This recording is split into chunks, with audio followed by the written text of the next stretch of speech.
Welcome to Hurrdat Sports Radio. Kick the 1-2. Swing and a miss, struck him out, and Texas wins it. 3-1 the final, and Game 3 belongs to the Rangers. No one is sitting at Crypto.com Arena. Anthony Davis has the ball, throws it opposite side. Christian Wood to D'Angelo Russell for three. Got it. Huge spree by Russell, and it's turned into a three-point shootout. Jalen, pull-up three is good. Timeout, West on Celtics. Celtics defending, and they are scoring in transition, and they are raining down an ugly night here on the Wizards on their home floor. It's 73-39. First down from the 27-yard line of the Raiders. Goff takes the snap, gives to Gibbs, bounces through a hole. There it goes outside 20. Gibbs, 15, Gibbs, 10, angling to the end zone. Touchdown, Detroit Lions. Oh, baby, what a run. What a run! Goff started to his left, and he's picked. Intercepted by Marcus Peters. Able to stay in bounds. He's gone. I see no flags. Touchdown Raiders. All right, obviously excited for this week. Proud of the guys with the win last week. Things we want to do this week to improve upon. Excited for the game. Excited for the chance to play against Michigan State.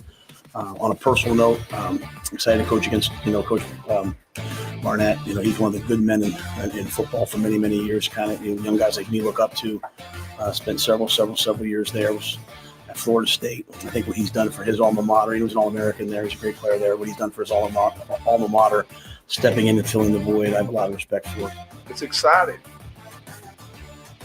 Welcome in on a Tuesday morning. Good morning on a happy Halloween here. This is Halloween. On Hurrdat. What is that, Nightmare Before Christmas? Yeah. This is Halloween. We can only sing so much, otherwise we'll get fined.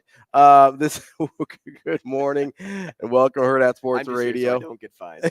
All right, Marshawn, go get some Skittles. Yeah, where's my Halloween candy? Listen, Shane, did you bring us Halloween candy, Shane? I really got to be careful on what I say about that. So is that because the Raiders lost last night and Riley Patterson scored as many points as Las Vegas? You talking to a ghost? No, I'm talking to you. Maybe. Who knows?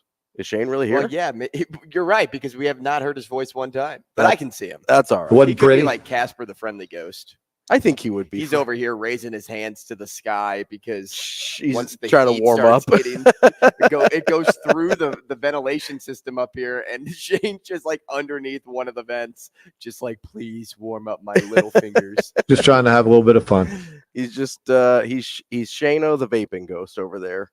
I think that's what we have. You're the cigar guy. Yeah, we've got my going full gangster here. I had the hat, but it doesn't really fit over the Put it on top of your of the headphones. Yeah, no, that doesn't. No, it was a little balancing act there. We got Coach Lasso. He had to I'm shave Tasso because I lost my mustache. He shaved the mustache. I got a pair of aviators going to have to put on to go full lead Tasso for us here. But that's all. Just be a goldfish. Yeah, just be a gold. You know what? Just forget about that. Shane, just forget about that mustache. Shane, do you want to know what the happiest animal on the planet is? What is the happiest animal on the planet? It's a goldfish. Why is that? 10-second memory. So, Shane, be a goldfish. Selfish. But don't forget how to produce the show. That's the key. And that's totally on me. Shane, belief in yourself. I believe in hope. I believe here's the best you can be. Here's what it is. Here's what it is when it comes to that game, because it's like I've got a prompt. Shane, go, and then you're like you're trying to figure out where to start with that, and then by the time you start with it, you're like 7 seconds in. And so that's the reason why it's like, okay. I mean, if it was like a 20-second game, I could easily get those. Shane, all I'm hearing right now are excuses. Kind of like we heard from Dabo Sweeney last night. He's yelling at fans. Nobody can do that. Hey, you can apply for my job. We'll get to Dabo later. We've got a good show for you here today on Hurrdat Sports Radio on AM 590, ESPN Omaha, ESPN Tri-Cities. We are also on Twitter, YouTube, and all of those places on the internet. A good show for you here today. Coming up here at 7:30, because it's the only time we could get him, because it's been a little busy around Iowa football yesterday. Can I just say one thing before you add this? Absolutely. We luck out every single Monday. A lot, yeah. Because Ravi and I sit after the show and we're like, all right, let's try to plan out the week. Like, who should we talk to? Yep. We want to give you guys some good Big Ten information. So we look across the schedule. We try to find the best game. This week was little iffy. So I just kind of made the comment of, what if we talk to Iowa, because them and Northwestern have the lowest total over under total that we've seen in a long time, at least in the modern day. Yeah. And you know, reluctantly, because nothing else was there's just nothing on there. Yeah, we're like, okay, that's what what we're going to do. And come to find out, an hour and a half later, Ravi take over. Yeah, so Andrew texts me, I don't know, around noon, and goes, hey, are you hearing anything about this Brian Ferentz thing? And I'm like, I'm hearing a lot. I don't trust much of it. And so we're kind of digging around, and finally it comes out that, you know, it seemed like, okay, is Brian Ferentz retiring or resigning right now? Is he getting fired? What's happening? So it turns out he will be done at the end of the season. So he will finish out the year, but he will be finished at the end of the season. Which I guess makes sense. I mean, Iowa, regardless they're of what in a bowl happens. Game, yeah. So you got to at least let him run his course. Yeah. But they came nowhere close to the threshold that he had to hit at 25. They're only averaging 19.5 points per game. Yeah. Quite frankly, like, yes, it looks like 6 points on paper. That's a lot of points when you know you can make that up quickly in a football game. You should be able to, right? But 6 points for Iowa is Mount Everest, basically. The interesting thing about this whole thing, and we'll get into it with Scott Dochterman of The Athletic at 7:30, but the interesting thing about this whole thing is there's two direct correlations here that I find interesting. Number one, what does this mean for Kirk Ferentz at the end of the year? Because I believe we talked to Scott earlier in the season, and he believed, or maybe even before the season, he believed that if Brian Ferentz gets let go or is forced out, that Kirk won't stand for it and he'll move on as well or retire or whatever. Do we think that's still on the table? Because that's an even bigger story than Brian Ferentz leaving, right? Yeah. To stop you there for a hot sec, the only thing that I really thought about in that moment when the interim AD came out and released a public statement about this whole thing was Iowa's getting in front of the Ferentz run the school. Yeah. Like, they're getting in front of that by saying, like, no one man is more powerful than this university. Because Barta, the former AD, kind of was okay with that. Yeah, he was just like, hey, man, like, you go do your thing. You're winning football games. You're making money for the school. Yeah. This is fine. Now Iowa is kind of taking a new direction, shifting a little bit in the sense of, no, let's take back control, and we want to be the one that oversees the operation, not you. And listen, sometimes that can be good, sometimes it can be bad, because a lot of times if things are working, then you've got a situation where you've got somebody who didn't build the thing that's working, who now wants control over the thing that's working, and they ruin it. Well, right? and Barta and Ferentz were in hot water just a few years ago. Yep. When it came to the strength and conditioning coach mistreating Chris athletes Doyle, on the football field. And then you also had kind of a scandal involving Brian Ferentz with some racial stuff that, you know, they all went to racial sensitivity training or whatever happened there. It all just kind of went away. But for a minute there, it looked like everybody was in hot water there too. So, you know, as a school and as a university, they probably wanted more oversight, which is totally understandable. Which is why I think you got what you got yesterday. But if you're Kirk Ferentz, you go, hey, I've been operating on my own, kind of being my own boss here for, you know, in reality, because Gary Barta was never going to fire him. Like, he's been operating kind of with autonomy for the last 20 some years. And now he's like, oh, well, I'm not, why do I have to answer to this person who's not even the full-time AD? They're an interim AD. But part of the thing that was interesting, other part that was interesting yesterday, outside of the, okay, what does this mean for Kirk, is the reason that the AD is able to make that call is because Kirk skirted around the university's nepotism policies in order to hire Brian in the first place, like with the help of Gary Barta. You know, I was reading this article by Scott, and like I said, we're going to talk to him at 7:30. Very appreciative of his time. But I was reading this article that Scott put out yesterday that reminded me of all these things that I had forgotten about of when Brian got hired. Was technically you are not allowed to have, I mean, not technically, according to the University of Iowa, like rule books and policies. Employee policies, you're not allowed to have a family member directly report to you. So this entire time, Kirk Ferentz hasn't been Brian Ferentz's boss. It's been the AD. And while that was Barta, it was fine because Barta was kind of Kirk Ferentz's little lapdog and did whatever he wanted him to, and it was great, right? As soon as Barta left, that's when this why this Brian Ferentz thing became an issue, because he doesn't work for Kirk. He works for the AD because he can't work for Kirk, right? According to the Iowa's policies. And so that's the other thing that's really interesting here is it's a very strange situation in which Kirk actually didn't have the decision-making power over Brian's future with the program. Well, and Brian's a good OC. Or not an OC, O-line a good coach. O-line coach. Very good O-line coach, He's a very good O-line coach, but he's not a good OC. And which is okay. Like, not everybody has that skill set. Right.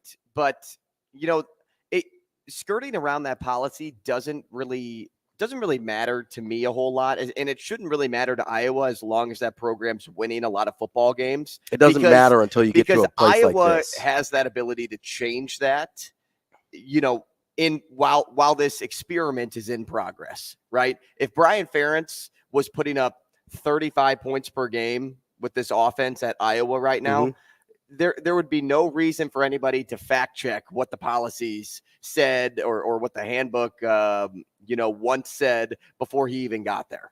Right? No one would have an inkling to even check it because you're fine with the result. Sure. But now that we're in this position we are today, it's easy to go back and look at these things and then be like, oh, they did skirt around policy. They did kind of just do whatever they wanted to do and got away with it. And that's why no one can really raise a finger. Like Kirk Ferentz has no control in raising a finger. He can't. The only thing Kirk Ferentz can literally do in this moment, if he wants to, ride or die with his son, is retire. Is just retire. Yeah. But does he want to retire? That's the $1 million question, right? My guess would be no. Kirk Ferentz is at an age where he could retire, but he's also successful and has stayed successful over and over, year after year. Why would he want to leave a program that, low-key loves him, for one, a fan base that can't get enough of him, two, and if he and Iowa bring in a really good offensive coordinator or somebody that can at least spark some life into this offense, then poof, you may have Kirk Ferentz here for another 5 years. Yeah, I mean, I think part of the speculation is because people feel like he's kind of coming to the end of the road naturally anyway in terms of his career. So that's part of it.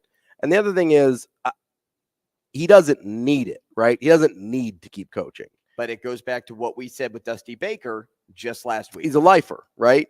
Now, if Dusty Baker's kid had been forced to be fired from his staff, maybe that looks different too. But was he really forced to be fired? Because he knew what he was getting himself into this season. But I'm talking big picture here, right? Not just this season. If it was up to Kirk, there's no way that these stipulations would have been put on Brian Ferentz to start the season anyway, right? This is a situation where he doesn't have to work anymore. He probably feels like, I don't know if you've ever been in a job where you had one boss and they kind of let you do whatever you wanted and like they trust you to get the job done. And then somebody else took over and they micromanaged you every second of the day.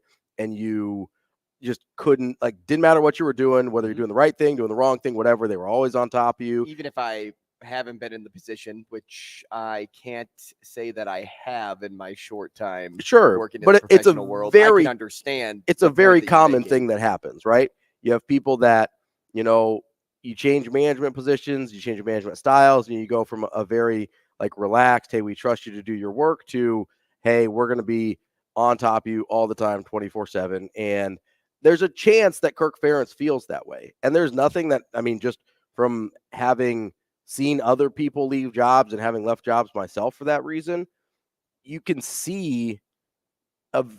very easily see a situation where Kirk Ferentz might feel that way, where he feels like, hey, everything was working fine. This new guy comes in is dipping his fingers in my program. Like, why do I want to continue like that? I think it's going to be interesting to see how Kirk Ferentz responds to this at the end of the year, because I don't think he'll say much of anything until that point.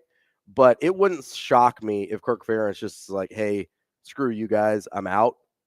And because there's no way he was ever going to fire his son. And that's why the policy exists, right? The policy doesn't exist for when things are going well, right? The policy exists because no dad wants to fire his kid. Like, we're not talking about Succession and Logan Roy here where he hates all of his children. It's like, no, none of you get to work for me. At least I'm not putting you in any position to be successful, right, or to be powerful at all. It is most people, I witnessed this firsthand when I was younger, watching Florida State football, because I follow Florida State super closely. Bobby Bowden had always said he was never going to hire his kids, even though like Terry was a head coach, and there's another one that's a head coach, I forget. And then you had Jeff, who was kind of the youngest son, and he hires him to replace Mark Richt as offensive coordinator after Richt goes to Georgia. And it was the worst stretch of Bobby Bowden's career, basically, at Florida State. That's why you don't get in bed with your family. Like, absolutely. That is the reason why you don't do that. I mean, like, there is more chances of this going incredibly wrong than going way right. The risk versus reward for something like that is so reversed, right? Because you know how good you would have to be as an offensive coordinator or whatever for it to be a no-brainer, right? Like, if I'm trying to think of who's an incredible offensive coordinator just off the top of my head here. If you were like, I don't know, Graham Harrell or somebody, right? Like, before, he's putting up really good offenses with USC, has this pedigree of, and Graham Harrell's probably not even a great example, but like Jimbo Fisher pre-Florida State is the best example. Kirby Smart as the defensive coordinator, right? If Kirby Smart's your kid and you're like, hey, my kid's awesome at this, like, we should hire him, then it becomes a little bit easier. But with like a Brian Ferentz or a Jeff Bowden or whoever, you look at it and you go like, there's nobody better. There's nobody as good that we can at least avoid the awkwardness. That's the thing, is it's not that hard to find someone as good as Brian Ferentz. It wouldn't have been that hard to find someone as good as Jeff Bowden, especially find anybody. That's what I mean. That can try to, especially in a 25 points per game Power 5 conference where you're going to pay Power 5 assistant money. You can go, and that's where it becomes a problem, right? It's not that I care that Kirk Ferentz is hiring his kid. It's that you're going to put yourself and the university in a super awkward position where if this doesn't go well, even if it goes pretty well and they struggle at some point, you're going to be in a really awkward position of, hey, do I have to fire my kid? And it's what happened at Florida State. Eventually, it was like, hey, Bobby, it's Jeff or you. And he's like, all right, Jeff, sorry, we got to go. And he still got like a kind of cushy buyout for what he was. Same thing with Brian Ferentz. He goes, hey, like, you get put in a position where unless you're wildly successful, you're going to have to fire your kid or your relative or whoever it is.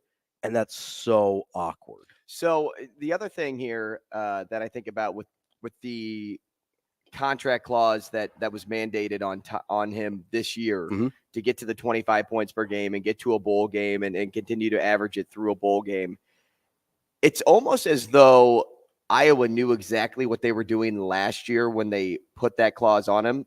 100%. That it was unreachable. For him. Yeah. 25 Because, points a game, by the way, not unreachable, but for him. For him and for the For Iowa offense, yeah. it is unreachable.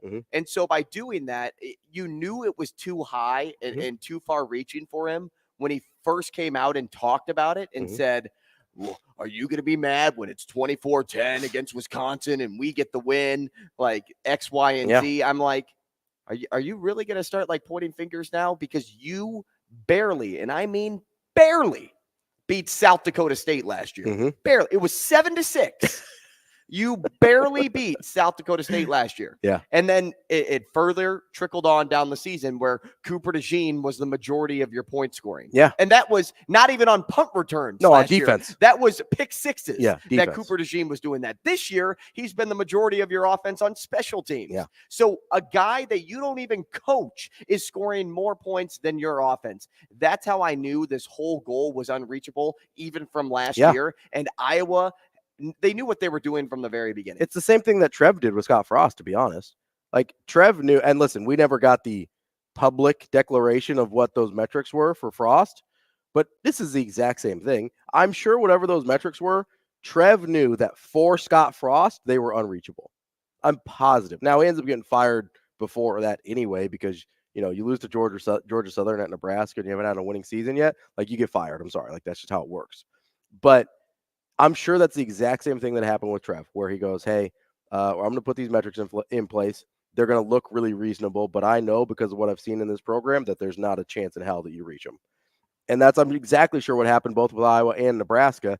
And it's, you know, some people like, oh, it's kind of a crappy move if you're the AD, but if you're setting a bar that is reasonable for everyone else in college football, and you know that guy can't reach it, then the only thing that tells me is like, yeah, you should fire him anyway, and you're giving him more life than they deserve. Because that's how I felt about Scott Frost. I felt like they should have fired him before his last season there. Now, if you do that, you don't get Coach Rule, and I like Coach Rule, so I'm happy with how it turned out. But it's the same thing with Brian Ferentz. Brian Ferentz should have just been fired last year. Low-key, I kind of was like on the Scott Frost train his final year because I wanted to be like one of the only people that believed. Yeah. And, it's good that I didn't come open. Like, I didn't open up about that. In hindsight, not on social media, not on the didn't radio. work. I chose to keep that information from within, and I'll release it now on how I wanted to be one of those people. Yeah. But it was the right move. But you're right. Stipulations are set for all coaches. It's not just this one. This is not unusual. Example. No. And even if they don't specifically say the stipulations, everybody understand their stipulations. So that's kind of what I was going to get into. There are times where I don't know if I want to fully believe that an athletic director has a conversation and says, hey, I know you're not going to reach these goals because you don't want to insert failure into your program. So the conversation probably is more like, hey, you have these goals. We know they're going to be tough to hit, but this is how we see fit, whether you stay with the program or not. We're going to put on it's kind of like, you know, it's the challenge that you're a salesman, I'm a salesman. You have better numbers than I do. Andrew, if you don't match Ravi's numbers or get above him in this quarter, you may be put on, you know, some type of leave of some sort. Yeah. Or you're going to have to take, you know, we're going to have to monitor all your hours or things like that. Like, you have things that fall on you because you aren't living up to the expectation. And that's really how I think that conversation was handled behind closed doors. Barta, Ferentz, meet with Brian. Boosters are breathing down my neck right now. The school, is on us. Like, we have to get this better. Brian, this is what I think we can do to at least give you another opportunity, or else they would have probably fired you yesterday. Sure. Yeah. I mean, they definitely would have. And I think, honestly, I think most of the Iowa boosters wanted him gone. I think most people in the AD's office wanted him gone. I think it was literally just, hey, we don't want to make Kirk mad. And I get it. You know, he's kind of been the backbone of he's been the backbone of your program. Iowa was in a real bad way after he took over, or when he took over, and he's made Iowa football relevant, which is not the easiest thing in the world to do. But again, this is why those policies exist. It's not in case he goes well. It's not in case Brian Ferentz is incredible at his job. It's because more often than not, it doesn't work out. Like, more often than not, he'd have been the OC somewhere else if he was that good at it. And he wasn't. He was an O-line and a tight end coach. He'll probably be an O-line coach in the NFL because he's really good at it. Like, he's genuinely good at that part of the job.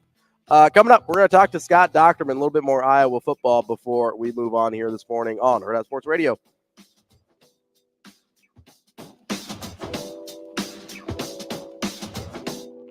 We will be back.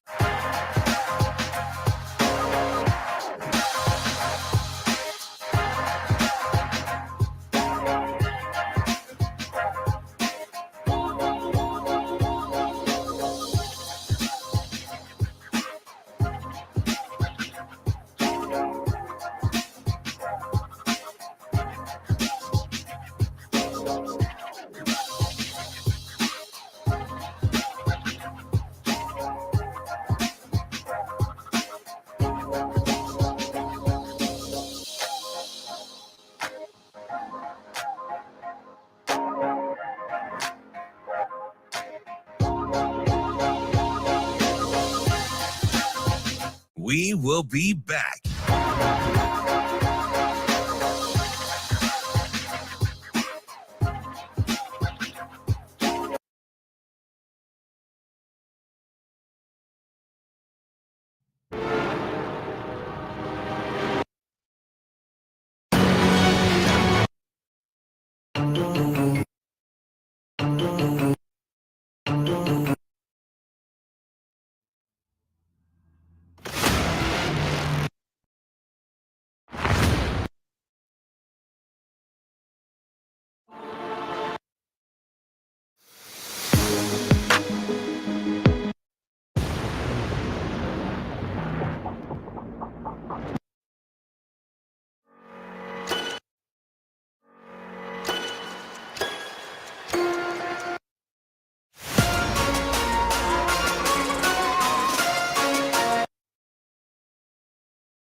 We will be back.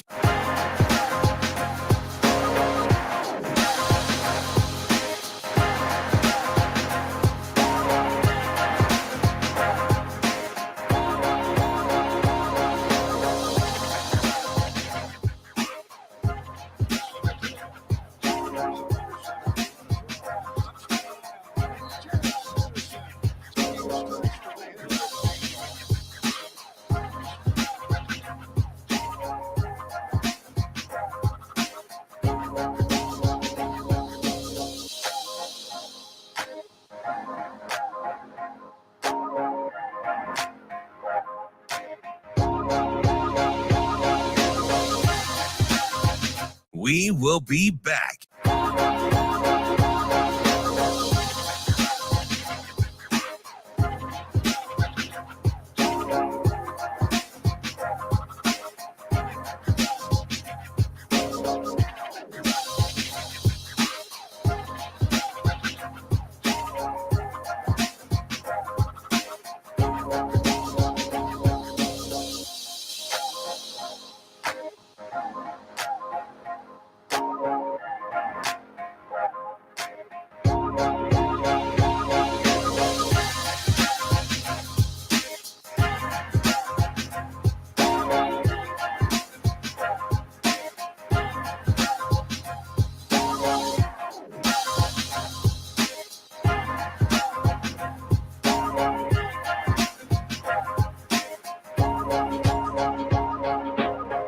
We will be back.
You're listening to Hurrdat Sports Radio. And a single tailback. Now McNamara's up under center. They run a draw.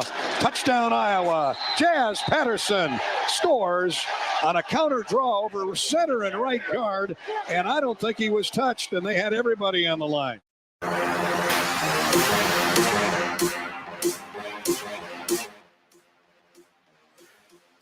Welcome back to Hurrdat Sports Radio on AM 590 ESPN Omaha, ESPN Tri-Cities. I'm Ravi Lulla. Andrew Rogers here with me. What up? And we are joined now by Scott Dochterman from The Athletic. covering Iowa football. Scott, we definitely appreciate your time. It's not like you've been busy in the last 24 hours, right?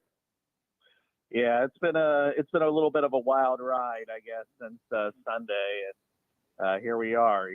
Kind of day one, AD or ABF, if you want to call it that. Scott, so just run me through the timeline here of when's the first time you started hearing whispers of this starting to happen, and how did that progress into, this is reportable information that Brian Ferentz is going to be finished at the end of the season?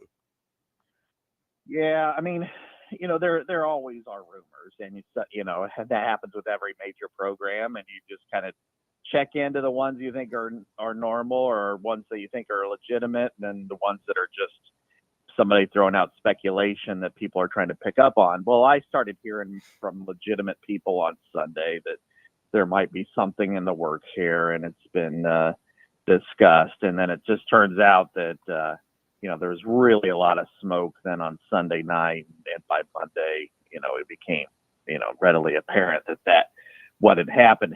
It was just more about the details of what happened. I mean, I knew, or I learned that over the weekend that Brian Ferentz wasn't going to be retained as offensive coordinator. I just wasn't sure if that was kind of his decision, if it was mutually beneficial or what. And then we found out later on that it was Beth Getz that actually and made that decision, and it wasn't necessarily mutually beneficial or mutually agreed upon. So that's what really that's kind of where we stand now, which is the interim athletic director made the decision. It wasn't a joint Ferentz family decision. Scott, this was inevitable. I mean, nobody expected Iowa to average 25 points per game with how lackluster this offense was last season. And 25 points in college football really isn't a whole lot of points. But do you think that number was set nearly unreachable for Brian Ferentz to make it easier to let him go at the end of the day? Well, it was a simple goal if you think about it. As you said, in college football, 25 points per game isn't a whole lot. I mean, and in fact, when you look back, even as recently as 2020, Iowa averaged almost 32 points a game. So the thought was that you add two new receivers, an NFL caliber tight end, and a quarterback that's won a Big Ten championship, and plus growth along the offensive line, that 25 is a reasonable goal. And then you look at the record that Iowa's had when they've scored 25 points under Brian Ferentz is 31-1.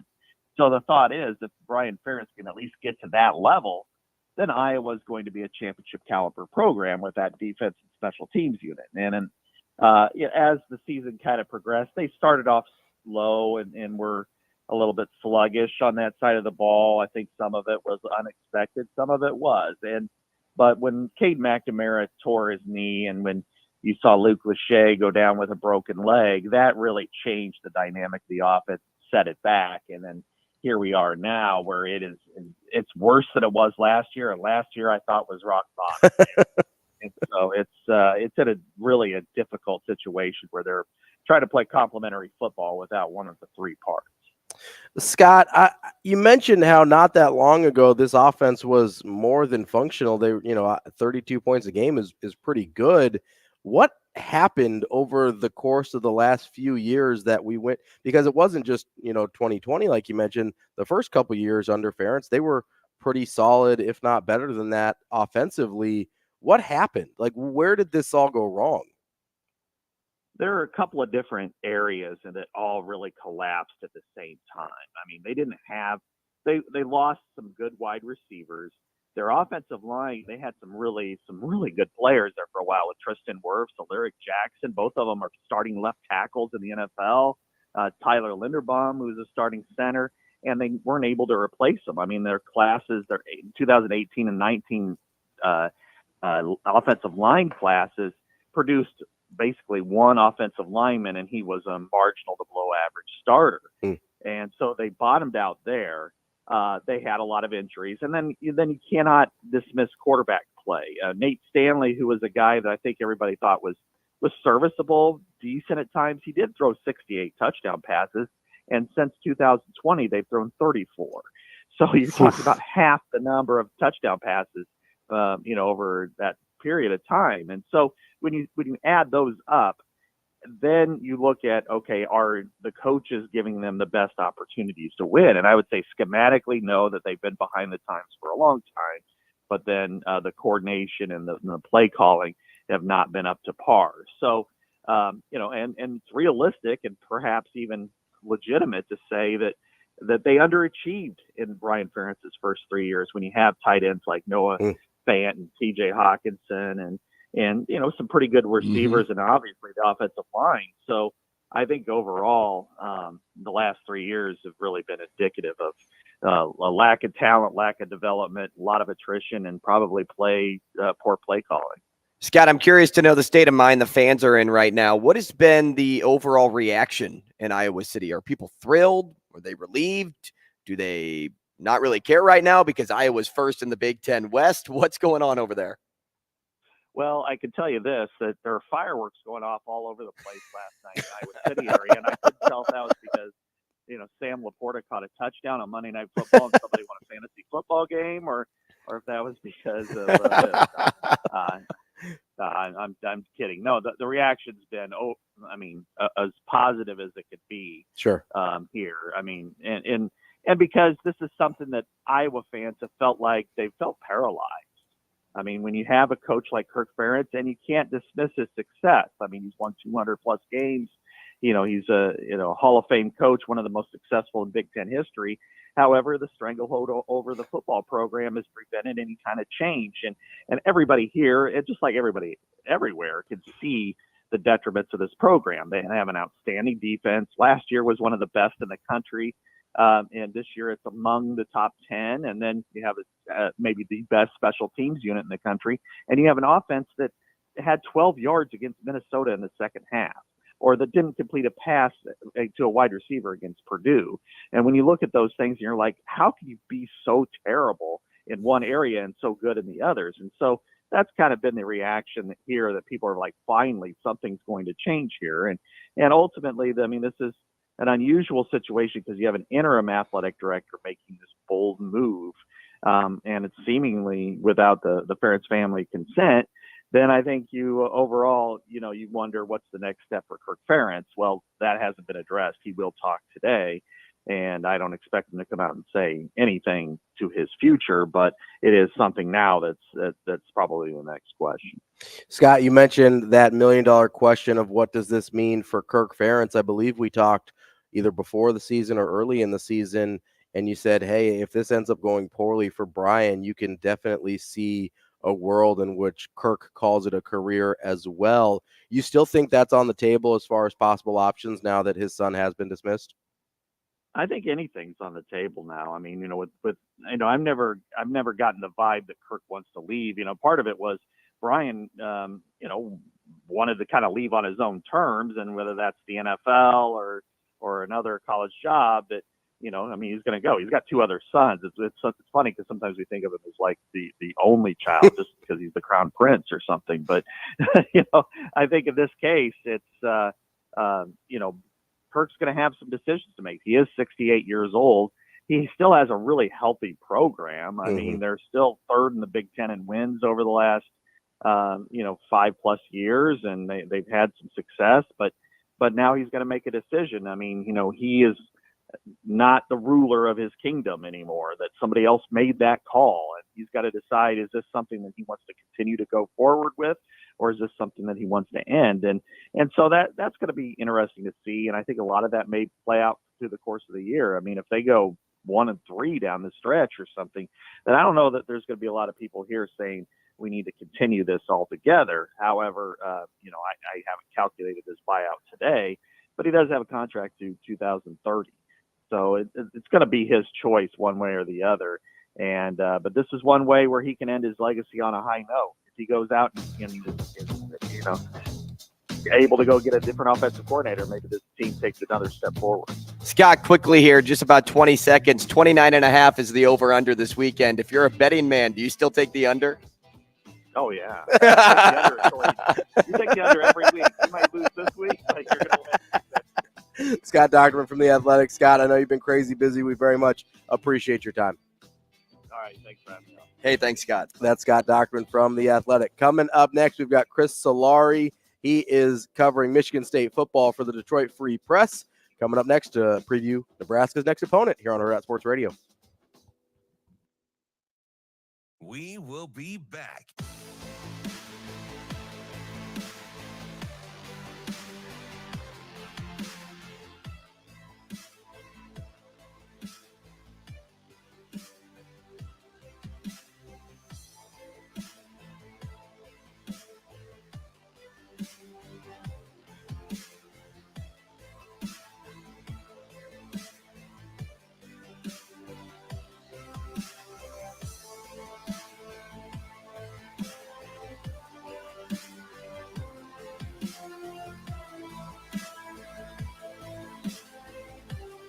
Like, think about the men in that Michigan State locker room and what they've accomplished over the years.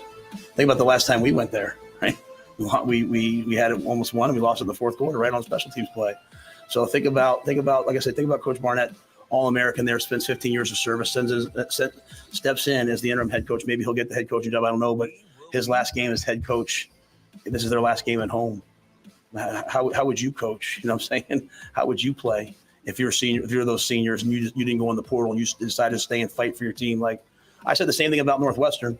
I said, hey, look at what Northwestern, how seniors and you didn't go in the portal and you decided to stay and fight for your team. Just stay and fight for your team. Like think about.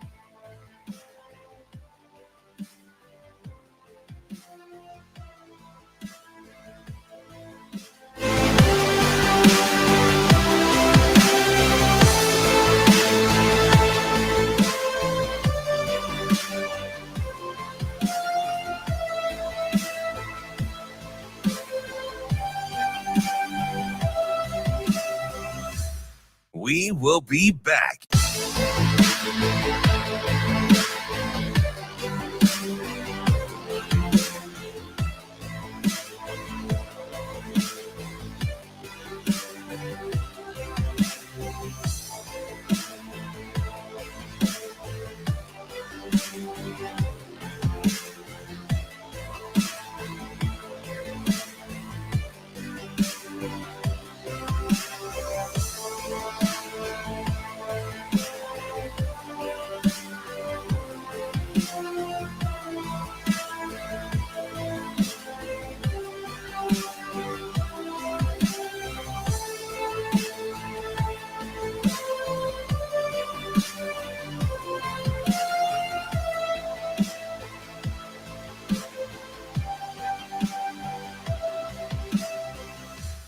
We will be back.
You're listening to Hurrdat Sports Radio. Like, think about the men in that Michigan State locker room and what they've accomplished over the years. Think about the last time we went there, right? We had it almost won, and we lost it in the fourth quarter right on special teams play. So think about, like I said, think about Coach Barnett, All-American there, spends 15 years of service, steps in as the interim head coach. Maybe he'll get the head coaching job, I don't know, but his last game as head coach, this is their last game at home. How would you coach? You know what I'm saying? How would you play? If you're a senior, if you're those seniors and you didn't go in the portal and you decided to stay and fight for your team, like.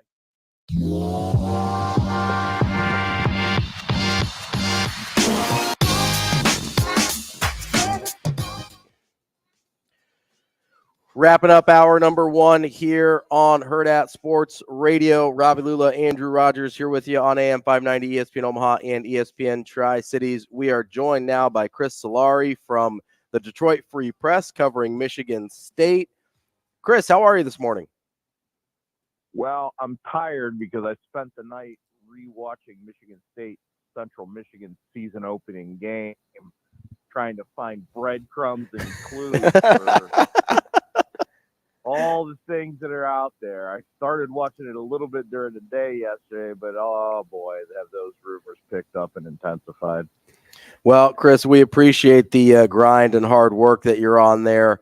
One of the things that I wanted to ask you about first and foremost, I know you wrote about this recently as well, is that quarterback situation at Michigan State has been a little bit of a musical chairs situation as well. I guess, how do you handicap who you think's actually going to play against Nebraska?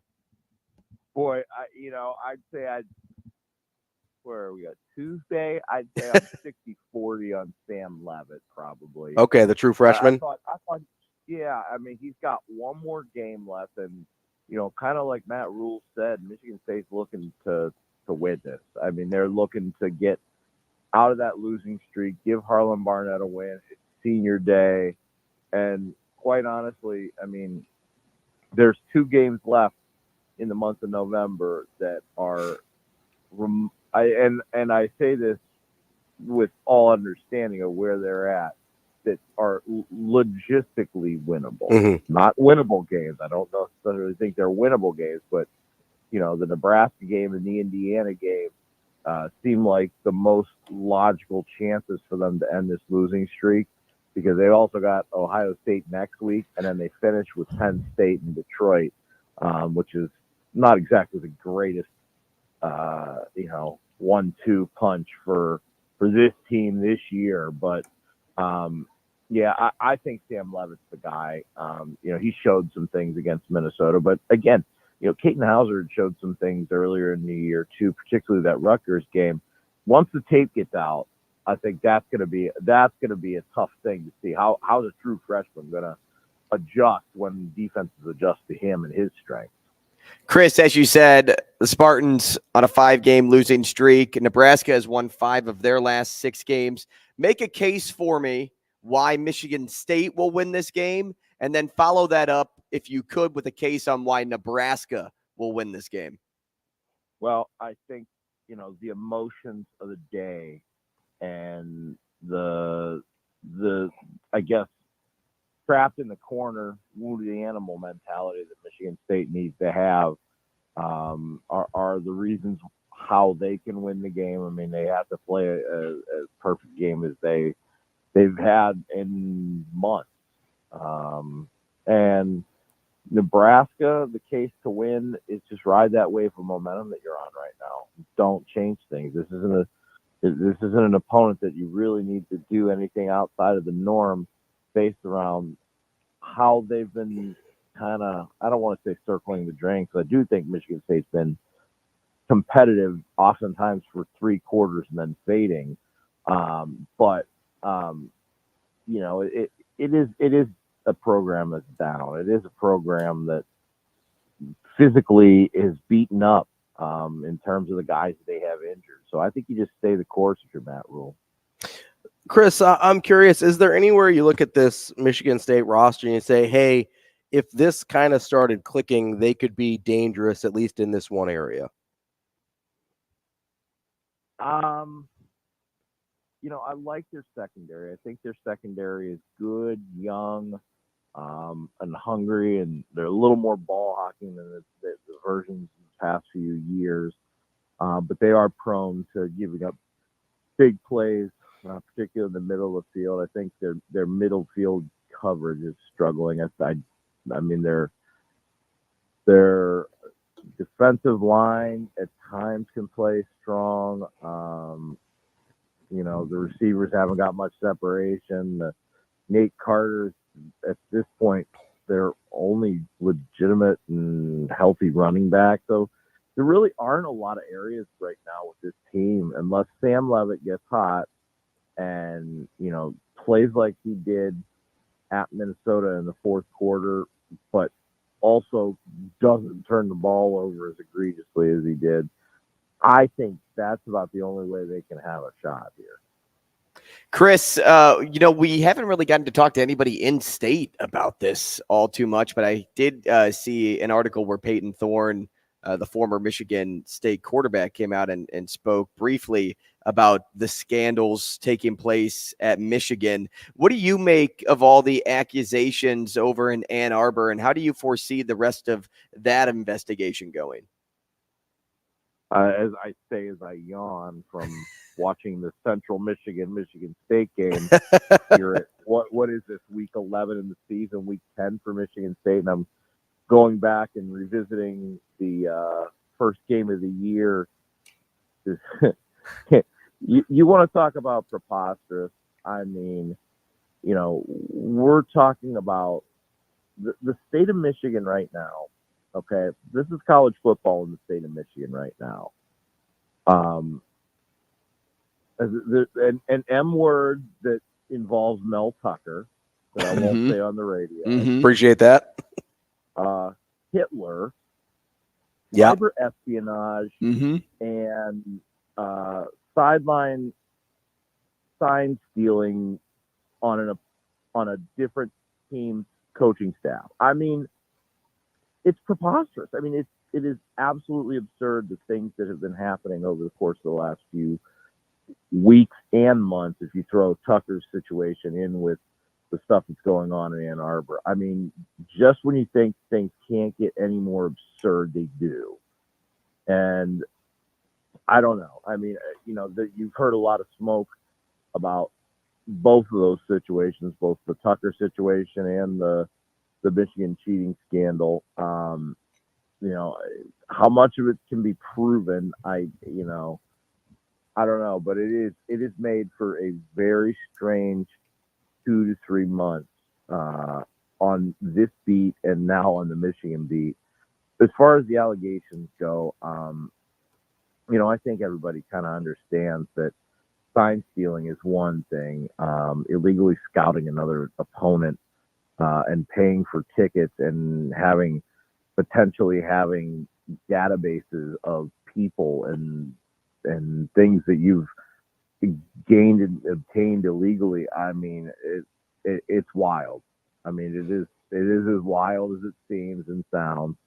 But to me, there are two big things here. One, you're skewing if true, you're skewing the competitive balance, which is going to draw people's eyes. And two, what is the gain of that? Is it just wins? Is there something else involved in this? Because a lot of the things that I've been hearing behind the scenes are watch out for the gambling element of this. And I don't feel like we're seeing anything. I don't know where we're at with this iceberg. Let's put it that way. Are we halfway down the iceberg? Are we just seeing the tip? Are any of these rumors in the last 24 hours legitimate, or worse than we know? It's a strange time to be covering and around the sport here in Michigan, because it's the worst of sport. That's the hard part. It's the worst of sport in both cases. The things, the cult of personality with Mel Tucker, the cult of personality with Jim Harbaugh, and then you add in the cheating scandals. I mean, it's been a lot of people are reading though. Selfishly. Yeah. Chris, as the season winds down for Michigan State, how much of your focus has shifted not so much to the games and more to, hey, what do they do and where do they go in terms of hiring someone to get this program back on track? Oh, here, I thought you were going to say, how much did your focus shift to basketball? Well, that too. It was probably around, I was going to say, for most Michigan State fans, the attention shifted to basketball about 2 weeks into the Mel Tucker saga. Sure. For the Washington game.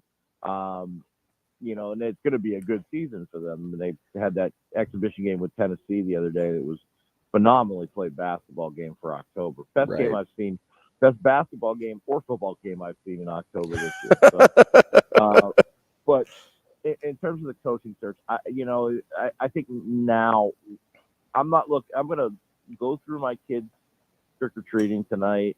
Going to observe, see how many kids are wearing Urban Meyer costumes, and then tomorrow I'm going to go and actually start saying, all right, now we're in November. Now you start hearing more legitimate things.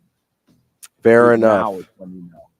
Fair enough. Well, I hope you enjoy a better basketball season than you have a football season. I'm but sure he will. We very much appreciate your time as always, Chris. We'll talk to you again soon. All right, guys. Take care. Thanks, Chris. That's Chris Solari from the Detroit Free Press covering Michigan State football. And thankfully for him, Michigan State men's basketball as well, which will be hopefully a better season up You'd there have to expect in East Lansing. I think they have a pretty good coach that's been doing it a long time up there. And it can't be much worse than the football season they've gone through. Coming up next, we've got the Hurrdat Hot Seat here on Hurrdat Sports Radio.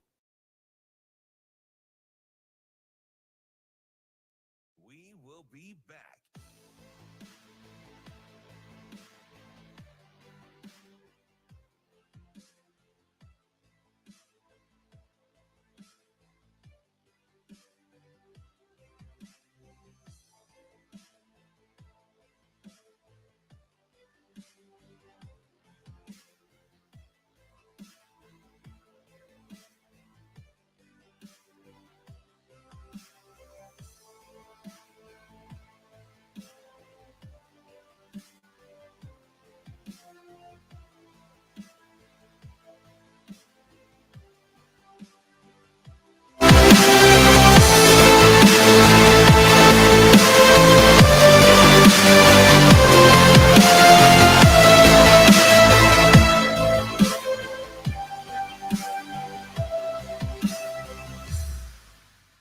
We will be back.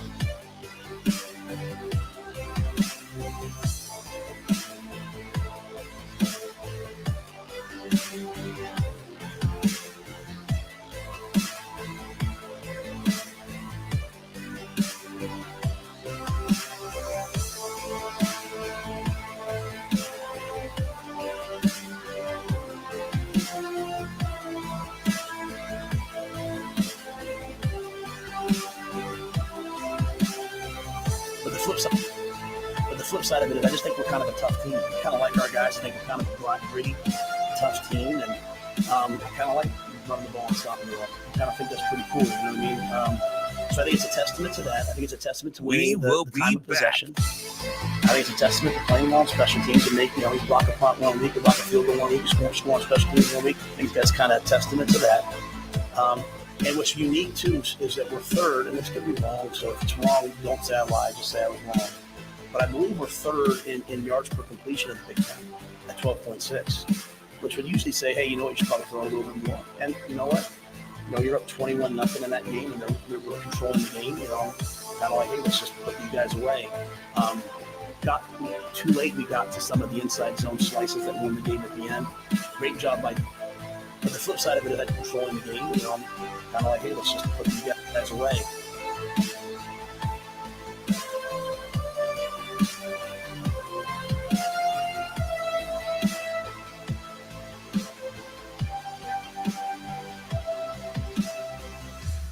We will be back.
You're listening to Hurrdat Sports Radio.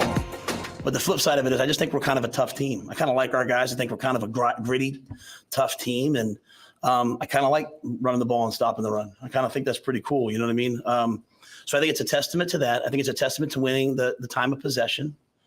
I think it's a testament to playing well on special teams and you block a punt 1 week, you block a field goal 1 week, you score on special teams 1 week. I think it's kind of a testament to that. And what's unique too is that we're third, and this could be wrong. So if it's wrong, don't say I lied, just say I was wrong. But I believe we're third in yards per completion in the Big Ten at 12.6, which would usually say, hey, you know what, you should probably throw it a little bit more. And you know what? You're up 21-0 in that game, and we're controlling the game. I'm kind of like, hey, let's just put these guys away.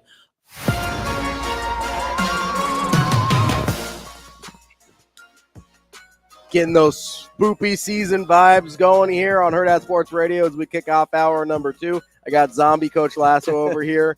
We got Shane Schillerberg producing. It's Coach Tasso. Oh, excuse me, Led Tasso. That's right. I forgot. My bad.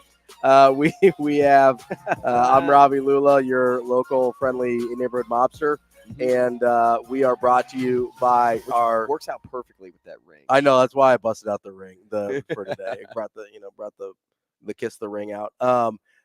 We're brought to you this segment by our local friendly neighborhood dentist in North Platte, Nebraska, Pratt Dental. Dr. Pratt is the only dentist in Nebraska that provides the BioClear method and modern smile design, which can correct many aesthetic dilemmas in a permanent and less invasive manner than traditional treatments such as crowns. Located in North Platte, you can reach him at 308-221-2800. Pratt Dental, creating healthy smiles. I'm surprised you didn't bring a box of pizza with you, because you look like that guy. I was trying to avoid looking specifically like Why does he look like that guy? Huh? Because he looks. that guy's gangster. So yeah, the Godfather's pizza guy. See, I went with the black suit instead of the white suit, so I wouldn't overlap too much with his brand. I've got my cigar though. I don't need the pizza. We're okay with the hat and stuff. I do have the hat. Although again, he goes white. He goes white with the hat. It's a little. I just noticed. Is there a tag on? Yeah, that I forgot to take the tag off. I bought the hat last night. Everything else I had ready to go already, but I forgot. Now, is that like a nice hat? Like you get it at? No, that's from Spirit Halloween. Okay, I was going to say. No, is that like a J.C. Penney find? Or? No, that's a Spirit Halloween hat. I forgot to take the tag off, but yeah, it's okay. It looks good. The suit I already had. The suit we were ready to go. And believe it or not, I had these shoes already too. I did not even notice the shoes until now. Swear. I saw from waist up. Yeah. The pocket square, the white tie. Yeah. It was looking sharp. Walking in with the white ribbon on the hat, on the fedora. Got I believe they're called saddleback or saddle shoes. I think they black. Don't look comfortable. And they're not bad, but it's the black and white gangster shoes. Yep. Was that suit bought for this occasion? No, I had this Halloween costume. This occasion. No, I had this suit already. But was it bought in the past for a Halloween costume? No, it was just I like the suit. It's a black on black pinstripe. Oh my goodness, I didn't even notice that he has cufflinks too. That's true. I'm a big cufflink guy. I love cufflinks. I enjoy a French cuff on my dress shirts. Robbie's got style, people. Robbie's got some style. It's time. Meanwhile, I threw on a $20 bagged costume from the Halloween store. That's all right. Coach Led Tasso doing it right. We appreciate it. It is time for our Hurrdat Hot Seat. It's every Tuesday and Thursday where Andrew and I get a little deep on our questions. Some sports, some not. Yeah. We've got I've got some Halloween themed questions. I don't have any of those, but I think I have some good ones. I think I've just got the one Halloween question. So let's start with that. Okay. Yeah. You ready? Yeah, because that's good, because I need you to start smoking that cigar. And Shane, I need you to start vaping a lot for my first question. I need you guys to have a little bit of a buzz when I ask. I don't think Bill would appreciate it if I lit up so I didn't even cut it, Bill. See, look, it's not even cut, so I'm not gonna smoke it here. What we should do, Shane, is take a bunch of straws. Okay, connect them to the end of Ravi's cigar and just extend it outside and crack the door. That's how that works. There, right? Yeah, absolutely. Yeah, but nothing else. Funnel right yeah, through. it'd be fine. I think we solved it. I might need a scuba mask and then like a Jeremy Tunsil situation. Yeah, like a gas mask. Then we'll keep it all. Yeah, Robbie would not get drafted #1 overall if he was wearing that. But just with the cigar, I think I might. Let's start off. Hit me with it. Let's go. Number 1, pretty easy one. What's your favorite Halloween memory? Oh, goodness. Are you a big Halloween guy first? Yeah, I used to go trick or treating with the family. My parents never really let me go alone. Sure. Yeah. They always wanted some type of parental supervision Sure. up until a certain age. Yeah.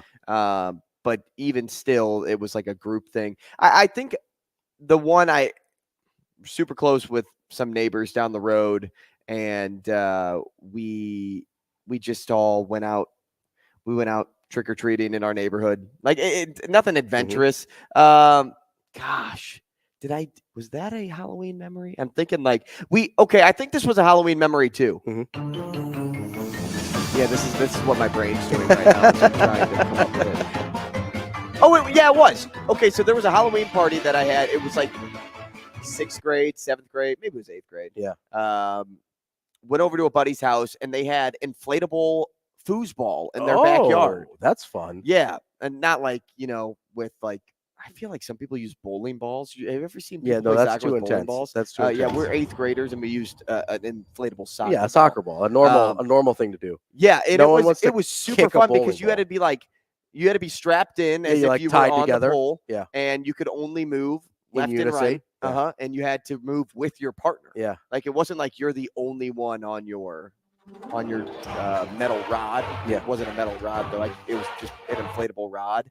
But you had to, as you said, move in tandem. And we just had a Halloween party, and that was pretty fun. Yeah. I was a big fan of that. Outside of that, like when I grew up, I say grew up after 8th grade. Like when I matured, when I could have a few drinks at the age of 21. We had a Halloween party at my sister's house. Oh yeah, and it was just a bunch of friends, and it just another chance to get together with a group of really good people. So nothing crazy. Yeah, but just overall some good memories. Costume wise, I don't know if that's another question. Yeah, do you have, no, it's not. But do you have a favorite costume you've ever done? I was the Kool-Aid Man one year. Nice. And did you run through any walls? Oh yeah. I for my 5th grade state fair project. Oddly enough, this is crazy. I'm connecting more dots as I'm talking about this. My state fair project was on the state of Nebraska. Oh, okay. And Kool-Aid was created here. Absolutely. And so when I was looking up different things to be, and in 5th grade, all I wanted to be was a Nebraska football player. Like, no matter what state I was, I wanted to be a sports athlete from that state. Yeah. But you had to be a certain person or a certain thing from that state. So, like, I could have dressed up as Cornstalk. I could have dressed up as Tom Osborne, but I just wanted to be a Husker football player. But they said I couldn't do that. You need to be somebody specific. Because I had to be, but I didn't know. Yeah. I'm in 5th grade, and I didn't follow Nebraska football, so I didn't know. I just knew that they were a good football team. Yeah. So my mom came up with me being the Kool-Aid Man, and I did not want to be the Kool-Aid Man. I did not. I wanted to be a Nebraska football player. But she made a Kool-Aid Man costume. Okay. Like she's so crafty. And I'm like, this is low-key, like, really cool. Yeah. And come to find out, like, there's more than 50 people in my grade school class. So multiple people have the same state. Yeah. And so 2 people had Nebraska. It was me and another girl. And she dressed up as the Kool-Aid Man. I'm like, wait a second here. Whose idea did you steal? Because I know you didn't have this at the top of your brain. No, I couldn't believe, coincidentally, we were both the Kool-Aid Man. My costume was better. Sure. Shout out, Mom. Shout out, Mom. Speaking of which, Mrs. Rogers, if you are listening, we need a photo. If you are on Twitter or if you have... She is listening via Alexa right now. Okay, so Mrs. Rogers, I just have a humble request that you send a photo of Andrew as the Kool-Aid Man to Ravi at hurrdatsports.com because I need to see this. She's probably going to text me here in a hot sec. She listens to all of our shows. Well, much appreciated. We love the support. But yeah, I need the photo of the Kool-Aid Man. That's a good, man. How weird, though, that I ended up in With Nebraska, yeah. after having that as my state. That's Goodness funny. gracious. I don't think I could tell you one other thing about the state of Nebraska, though. Like what was on my poster board. Johnny Nothing. Carson's from here. We know that. I gave away some like really cool prizes too, because what you really want is people to stop by your station. Sure. Yeah. Trying to get some business. Right. Yeah. So like I told my mom I needed to give away some good things. So like we gave away like what what looked like a lifetime supply of Kool-Aid and like a pitcher and things like that. And I had like different things. I had raffles. And the best part about having raffles was after your project was over, it's like 1 o'clock in the afternoon. Yeah. So you still had like a couple hours of school. Sure. left. Yeah. But they would let you go around and give out your prizes to the people. Nice. And so that's just what I did. And you know, I did not play by the rules. I would pick out names and I would only choose people I knew. So I like pulled out somebody's name and I'm like, you don't get to win. I know, I was so bad. I am like the worst person for doing that. You're the Michigan cheating scandal of elementary school Halloween. I am. Oh man. I still feel bad to this day that I probably pulled out like a girl's name that like really wanted the lifetime supply of Kool-Aid and I just threw her name off to the side and said, I'm looking for a friend of my brother's. I'm looking for somebody that knows my sister. Oh, that's funny. Okay. All right. Back to you now. Hopefully you are buzzed up on that cigar. Puffing away. Here's a deep thought for you. Yeah, let's do it. If you weigh 99 pounds and eat a pound of chicken wings, are you 1% chicken? What kind of question is that? I mean, at the moment, yes. Yes, you are.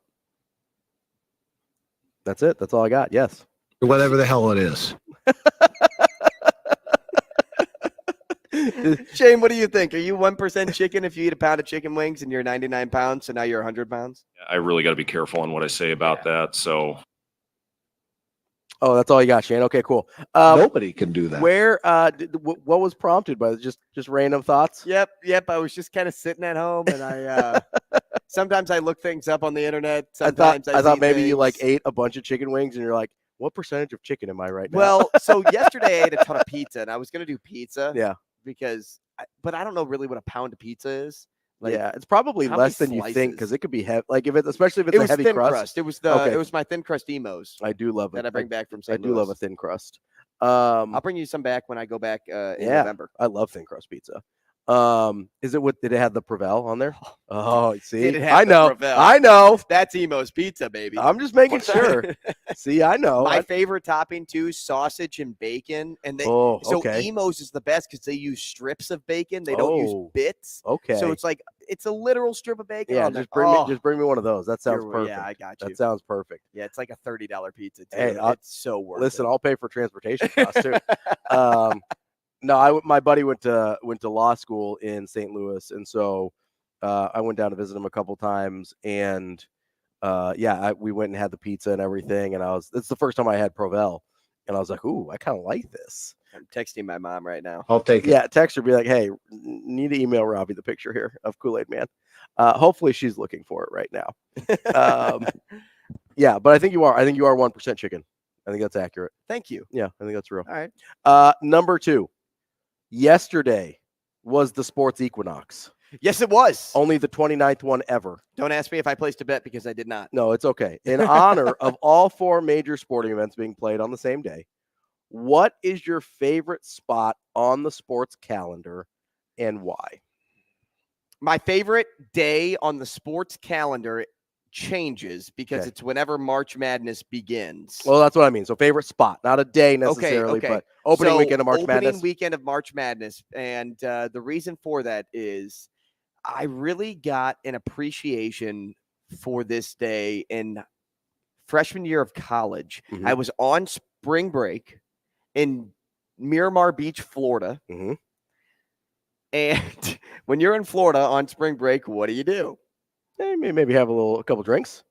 Have some drinks. Couple soda pops. Right? Yeah. Whatever. Like, I was not of age at the time. Okay. So I, what you do is you go to the beach and you hang out with friends, like whatever. No, I sat in a beach house and watched by myself the opening day of March Madness. And I kid you not, it was the best moment of my life. Oh, yeah. It was like, holy cow. Yeah. Like, I just found my favorite sports day of the year because not only did I have my iPhone and an iPad and a TV right in front of me that had all games being played on it because March Madness is great because the March Madness app allows you to watch for free. Yep. You don't even have to type in a TV provider. Yep. Like, it'll just stream it for free. So I'm watching a game on the screen. I have them both to my sides. And for 6 hours at least, I'm watching college basketball by myself. And it's just something different because I filled out like 15 brackets. Oh, yeah. I'm like circling, Xing out, throwing one away. I felt like a king just with a smorgasbord of food in front of me, yet it was college basketball. And I just kind of sat back, relaxed, and enjoyed. This smells delicious. Low key, one of the things that I miss most is, and I might start doing it again, is like printing out a physical bracket and crossing teams out and writing them in. Because now it's all on your phone, right? You just have the app and you're like, that's your bracket. I really liked, when I was a kid, so me and my sister would, for a while, they would print in the Omaha World Herald, they would print big brackets on that Wednesday, or no, they would do it on, I think, Monday, right after they announced the bracket. So we would cut it out and we'd fill it in, and then they started making it smaller and smaller. So we just started making our own, and like on a big piece of poster board, and we would tape it up in my living room. And every time a game would win, cross them out and write the next team in. I love crossing out a bracket. I don't know why. It's super fun and super satisfying. So I'm probably going to do that again this year. Just get a big poster board just for I don't even have people over most of the time. I just for my own satisfaction because I enjoy doing it. Travis on YouTube, and I don't know if he's saying I don't fill out enough brackets or I fill out way too many, but he goes 15-ish brackets. Come on, man. I believe that is probably on the too many train. And I got to tell you, Travis, that is like on the low end of what I normally fill out. I used to do a ton. Now I only, now I usually do like 3 or less. Usually it's 1 or 2. Every once in a while I'll do 3. But that's my favorite one as well. And I know there's there's times in October, like we saw yesterday with the sports equinox, where there's more going on. I really enjoy January 1st with the college football slate. That's a great day. Yeah, that's a great day.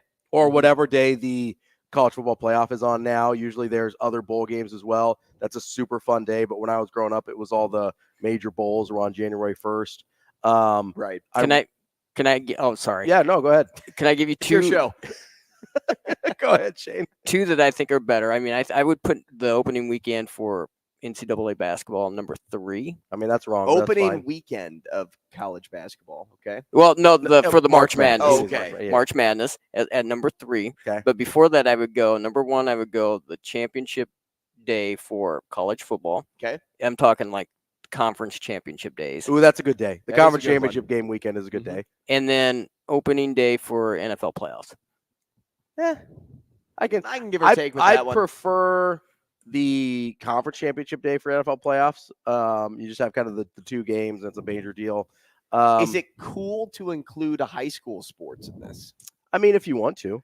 Because high school basketball. Yeah, and Nebraska basketball state tournament is that's a great day. Dude, I remember covering it, and I would go and this was before they had it just at Devaney and Pinnacle Bank, which is so fortunate for every TV reporter out there now. But I was going bopping around Lincoln the city. Southeast, Yep. Lincoln Southwest, Lincoln East, North Star. I Running was all yeah. over Lincoln for the state tournament, and I just always thought that was just a tremendous day. Yes. Just bouncing from game to game to game. So that's the one thing that high school actually struggles with a little bit, is because you don't have the TV coverage. You do have to kind of have everything in one building for it to be a day like that. And the state tournament is one of the only places, the basketball state tournament is one of the only places that provides that. Obviously you got that with volleyball and stuff too. But Nebraska football, you could do it with the championship games if you're there at Memorial Stadium all day, but I don't like being outside in the cold that long in November. Right. But it's hard in high school, even if you have great events. So a lot of it's you have to bop around to a bunch of different places to experience it all, which makes it less fun for me just because it's less convenient. But no, the opening weekend of March Madness is my great day. Not just my favorite day on the sports calendar, it's my favorite time of year. Like when it's the most wonderful time of the year. It feels like Christmas for me. It genuinely does. It's Christmas in March. It is my favorite time of the year. It has been since I was a kid. It is the when they canceled the tournament in 2020, I was genuinely choked up because I love that time of year so much, and you wait all year for it. And Creighton was really good that year. And that's the best part when your team is good and good. Oh, that is the best. And my wife really didn't understand. We'd been married for like 6 months at that point, 8 months, something like that. And she's like, I don't really understand what's happening here. Like, why are you so upset? It was just a basketball tournament. And I was like, just a basketball tournament. I was like, imagine. Get out of the house. Yeah, that's my quarterback. No, I was like, because she loves Christmas. I was like, imagine, and she loves Halloween. I was like, imagine Christmas and Halloween were back-to-back days, and you doubled it. So you have 4 days in a row. Freaking bats. And then imagine that was just taken away from you one year. And she's like, oh. She's like, I'm sorry. I didn't get it. See, Ashley would be like, you're being dramatic. No, like it's legitimately my favorite thing all year, and it always has been. And so I'm 100% with you there. What is your number 2? Yeah. So today is the NFL trade deadline. It is. Yeah. So you're a human trade generator. Okay. And you can place one player on any team to turn them into a real Super Bowl contender this year. Who are you adding? Okay. And it doesn't have to be somebody on, well, try to lean actually somebody that is borderline trade block. Don't just take McCaffrey and put him on the Cowboys. Like right? I shouldn't take, because I hope Sauter's not listening, but the Jets are pretty good. They have a good roster. If you trade them, I don't know, pick a quarterback. Like if you trade them any functional quarterback. Right. Like, so for example, I think the Vikings and Saints have been in high trade talks for Jameis Winston. Sure. Yeah. Something like that. that Would make sense. You can't just be like, hey, let's just take Patrick Mahomes and put him on the Jets. Right. Because that's not happening. An interesting one for me. I do think the Jets are the most interesting because I genuinely do feel like they're a quarterback away from being legitimate Super Bowl contenders. Now, is there a quarterback that's even sort of available that fits that qualification? Probably not. I'm trying to think of maybe like a mid-level guy that I like more than most. Obviously not Trevor Lawrence. They would never trade him because he's generational talent. He's a Lulla star. He's not quite. No, not a Lulla star yet. That's only basketball. I haven't transcended Lulla stars to the NFL yet. We're still working on it. I mean, honestly, the most interesting one is if Brady were to come out of retirement and play for the Jets, but that's not a trade. Man, that's tricky. Because it is, to me, it is a quarterback. That's the thing that moves. Well, so I'll tell you this. What's on the top of my brain is what they're going to do in Minnesota. Yeah. Because the NFC North has, I have rooting interest there. I just feel like they're so bad it doesn't matter. I thought, what if you take a chance on Trey Lance in Minnesota? I thought about that. So Trey Lance is a guy that was given up for a 6th-round pick or something? Yeah. Was that what the Cowboys traded with the 49ers? I believe so. And Trey Lance is still a healthy scratch every week in Dallas. Yeah, he's not doing If you're anything. Minnesota, why not also trade a 6th-round pick for Trey Lance and just see what you get out of him? Yeah. I mean, this is somebody that, think about it, played football up that direction. So he's familiar with the type of weather that you'll experience up there. And 2, Trey Lance was the 3rd overall pick, guys. Hear me out here. It seems like the Cardinals are out on Kyler Murray. They are. What if the Jets traded for Kyler Murray? Or the Vikings? I mean, I think the Vikings are still bad, so I'm not sure that it matters. I need Jordan Addison to perform this year for fantasy purposes. We will continue with Hurrdat Hot Seat coming up next.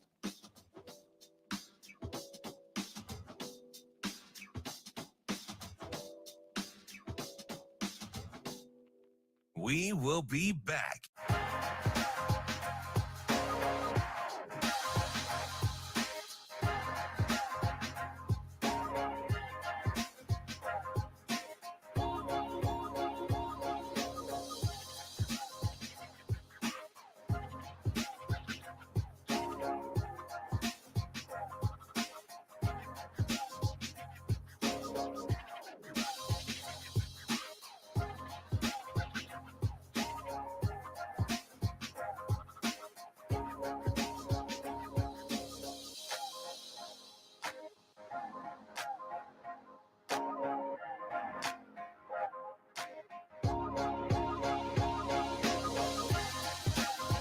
We will be back.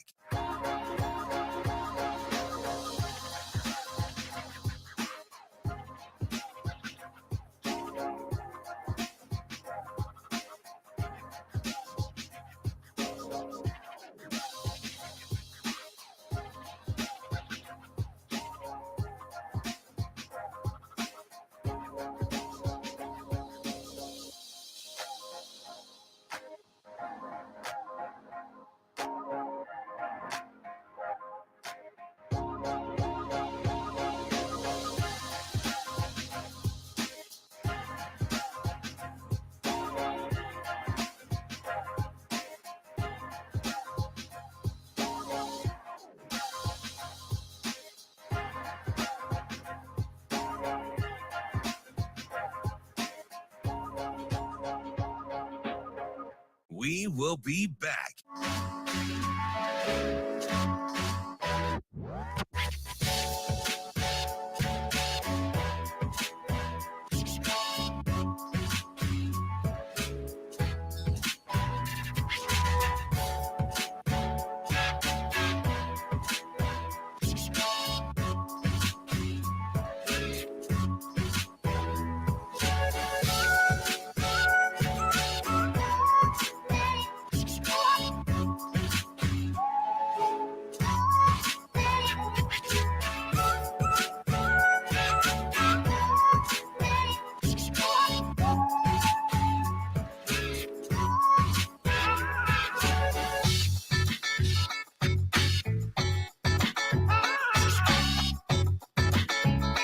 We will be back.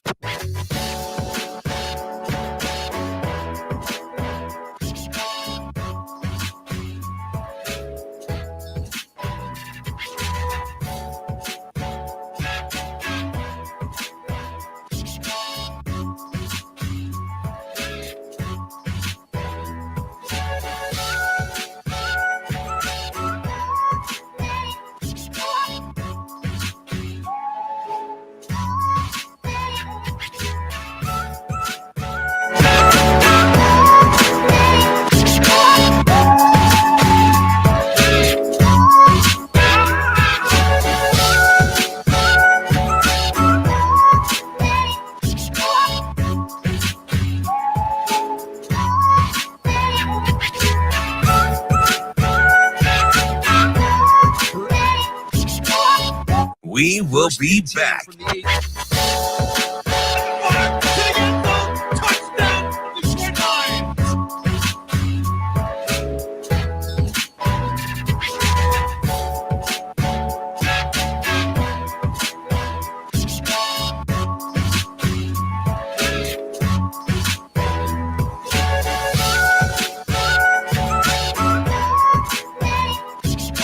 We will be back.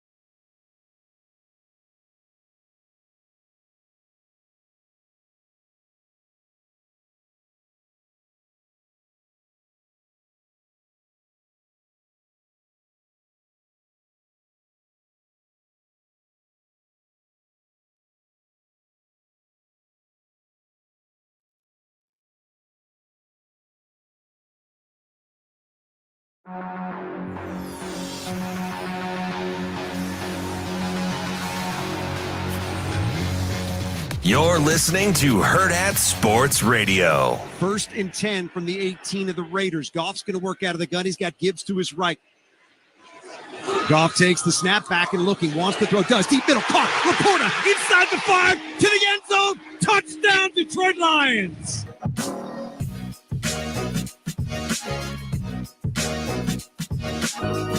We are halfway through the show here on a Tuesday on Hurrdat Sports Radio.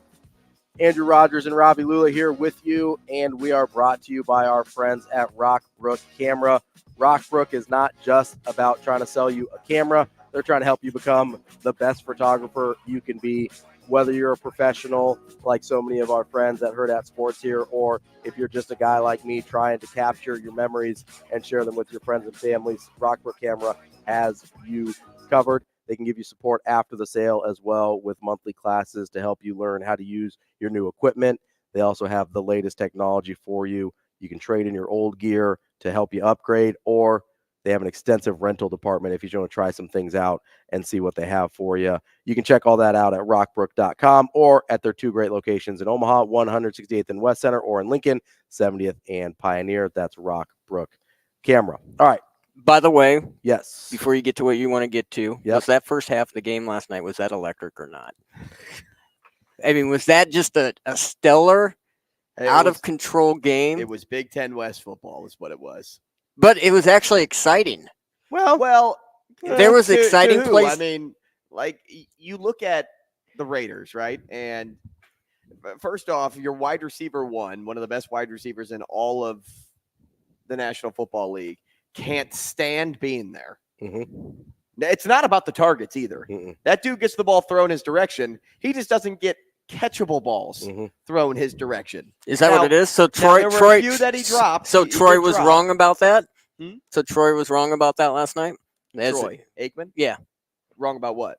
Because he was Being saying an just exciting first half. He was saying just the opposite of what you're saying. That he's not unhappy. No, that he should have been. They're not throwing it to him enough because. No, see, early on in that game they didn't throw him the ball hardly, but also Jimmy G was like 1 for 4 through the first quarter. Yeah, like they had no room to go. So is it Jimmy G's fault, by the way, or is it his? Or well, is it's not it Adams' fault, or is it the Raiders' fault? Well, I think it's a little bit on the Raiders for giving Derek Carr over to the Saints. I mean, Adams came in to play with Derek Carr. Yeah, specifically. And then they're just like, yeah, no, you're going to play with Jimmy G instead. Yeah. So I think a little bit's on the Raiders, but I also don't think Jimmy G's a great quarterback.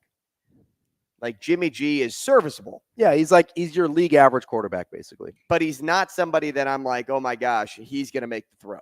Yeah, it's like when we were just talking about with the Jets. He's a guy that you could probably get in a trade. Maybe not this year, but in general, he's the type of guy you can get in a trade. But does he move the needle? Not really. He's just a guy. I would rather have Jimmy G as a backup, as one of the best backups in the league. Absolutely. Than my starting quarterback. Absolutely. So I pray for you, Shane, that the Raiders do something different. They're all about doing something different every single year, and they've been doing that for the last 20 years, and it hasn't worked. That's why I'm asking these questions. I want answers. Why is this not working? It's not working because you have upper management that doesn't know how to make it work. I was going to say. I mean, I'm watching that game last night, and it reminded me a lot of the 2003 Super Bowl where the Raiders just got crushed. I mean, it was, it started out electric and then just went downhill, and it was just awful. Well, I could really see a scenario where Davante Adams does get dealt by the end of today, even though the Raiders said they wouldn't. Yeah. I could easily see a scenario. You don't often see Davante Adams throw his helmet on the sidelines. No, but especially if somebody is desperate and wants to pay a price for him, I mean, absolutely they would trade him. Like that's the thing when outside of Patrick Mahomes or people like that, nobody's untradeable. Especially these guys like non-quarterbacks, especially if you give up the right assets for them, everybody's tradable. Mm-hmm. Like Patrick Mahomes is obviously not. I bet that. Like San Diego wouldn't give up Justin Herbert for just about anything. Josh Allen Los in Angeles. Buffalo. It's going to be San Diego until the day I die. It's just in my head. The Chargers wouldn't take anything for Herbert. I'm sure the Bills wouldn't take anything for Josh Allen. We saw Brady go away, so I mean. Yeah, but that was by his choice. He wasn't traded. He left. And Brady was like 45. 40. He was 45. But I'm sure if they really wanted him, I mean, they probably could have done something. They could have tried to re-sign him, but they didn't trade him. Like that's what we're talking about. I gotcha. It's a different scenario when guys are free agents and can just walk away.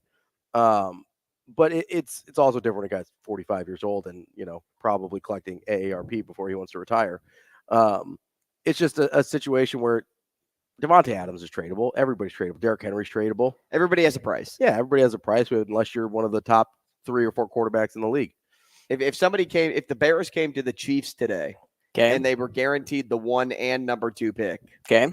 And they were like, we kind of want Mahomes. So we're going to give the Chiefs 1 and 2 this year. We're going to give them a first rounder next year. We're going to give them a first rounder the year after that. They could create an outrageously large package to entice the Chiefs. Now, that doesn't mean the Chiefs will say yes. They're going to say no. But there is a number out there that would be like, okay, they are overpaying 400% on what this guy is worth. We can accept this trade and be good. See, I don't even think that's true for a guy like Mahomes because I genuinely don't believe there's a asset package valuable enough. And maybe there's not. To get a Mahomes because all you're trying to hope for to get in that asset package is another Mahomes. Mm-hmm. And you already have the guy. So that doesn't make any sense. Well, right? And then you got to build back up.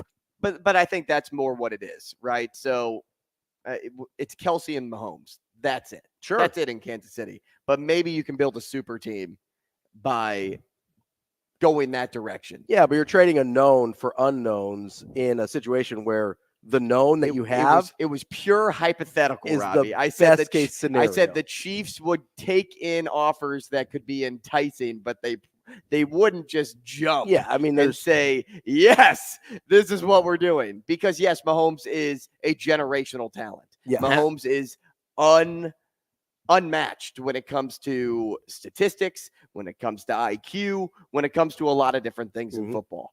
But there is something out there that can be created to be like, oh, I could see that working. The Chiefs probably won't accept it, but I could see that working as like a universal, okay, I could see the Chiefs accepting that deal. Yeah, I don't think that deal exists. I really don't. Travis says on our YouTube string, Josh McDaniel is the garbage head coach. What do you have to say about that, Shane? I'm going to say that it bleeds down from the top. And once that guy at the top gets something in his mind, he never wants to stray from that. I mean, you can see it with his haircut. He's had that forever. I mean, that's what the guy is. That's what the guy does. His haircut and his Leonardo DiCaprio. He gets something in his mind, and he will not stray away from that, no matter what. Still, though, Josh McDaniels is not a good head coach. Yeah, it's I'm kind of surprised that he keeps, getting chances, to be honest with you. Like, I don't know what you see in Josh McDaniels that you're like, yep, that's good. It's going to work this time.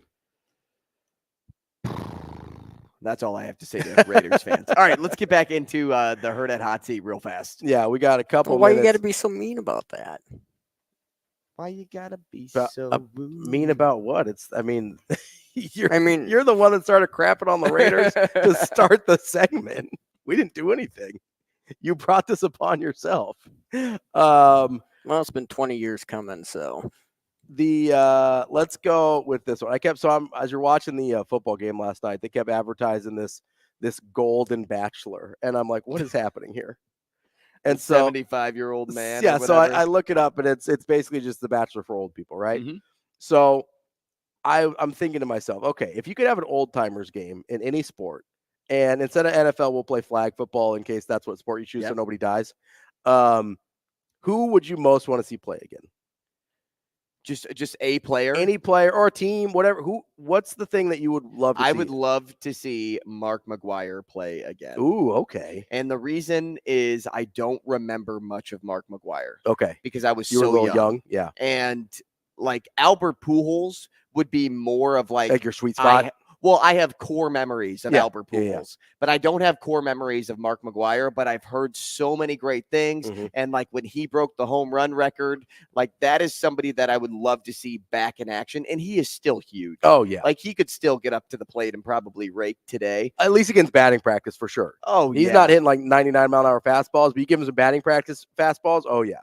That would be it for me. And if it weren't him, it would be Brett Hall. Okay. For the Blues. Yeah, okay. Never got to watch that guy play. Sure, yeah. But, I mean, one of the best hockey players of all time. Yeah, absolutely. So, like my teams. Yeah, that I figured it would be. Mine's probably Michael Jordan. Oh, that's a good one, too. Yeah, I mean, that's easy. Really that's an obvious one, but Kobe, I think Kobe would be amazing. Kobe would be awesome as well. Wayne Gretzky would be awesome. One of those two for me is probably Kobe or MJ. Every once in a while, I see these little highlights of like MJ playing 3-on-3 with a bunch of guys on vacation in like the Bahamas. And I'm like, man, I would love to see him just drop like 40 in a charity game. That would make me so happy. That's your Hurrdat Sports Hot Seat for Tuesday. Coming up next, we've got some power rankings we got to get to. Uh-oh. We will be back.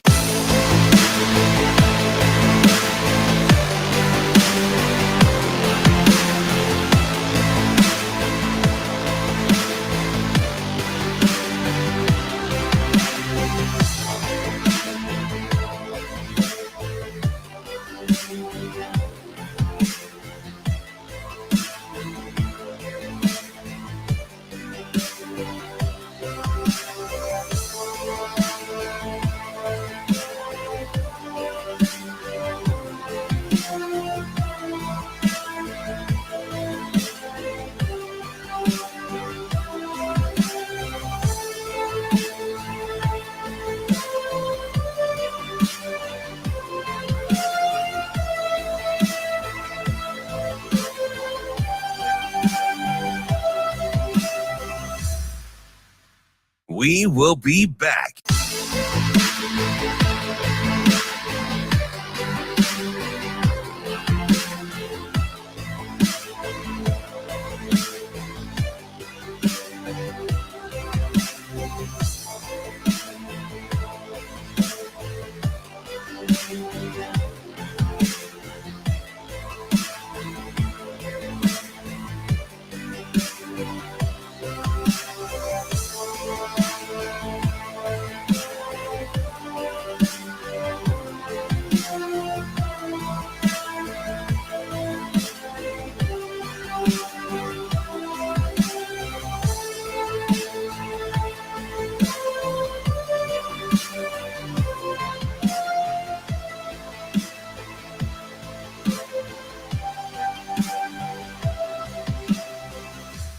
We will be back.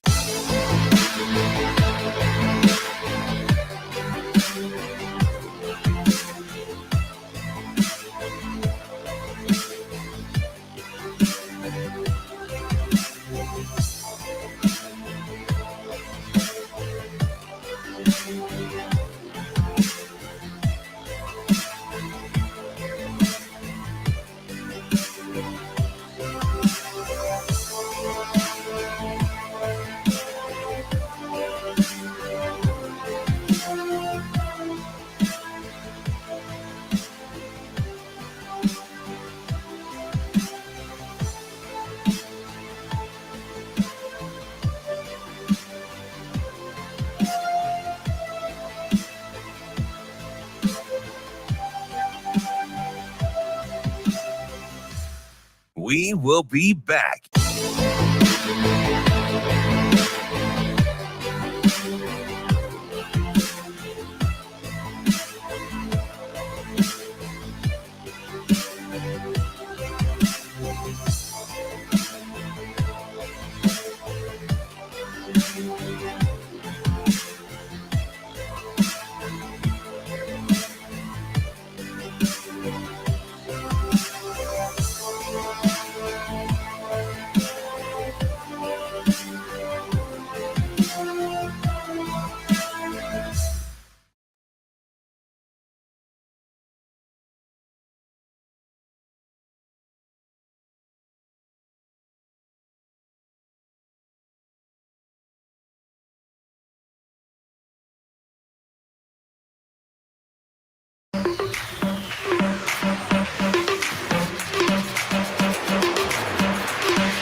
You're listening to Hurrdat Sports Radio.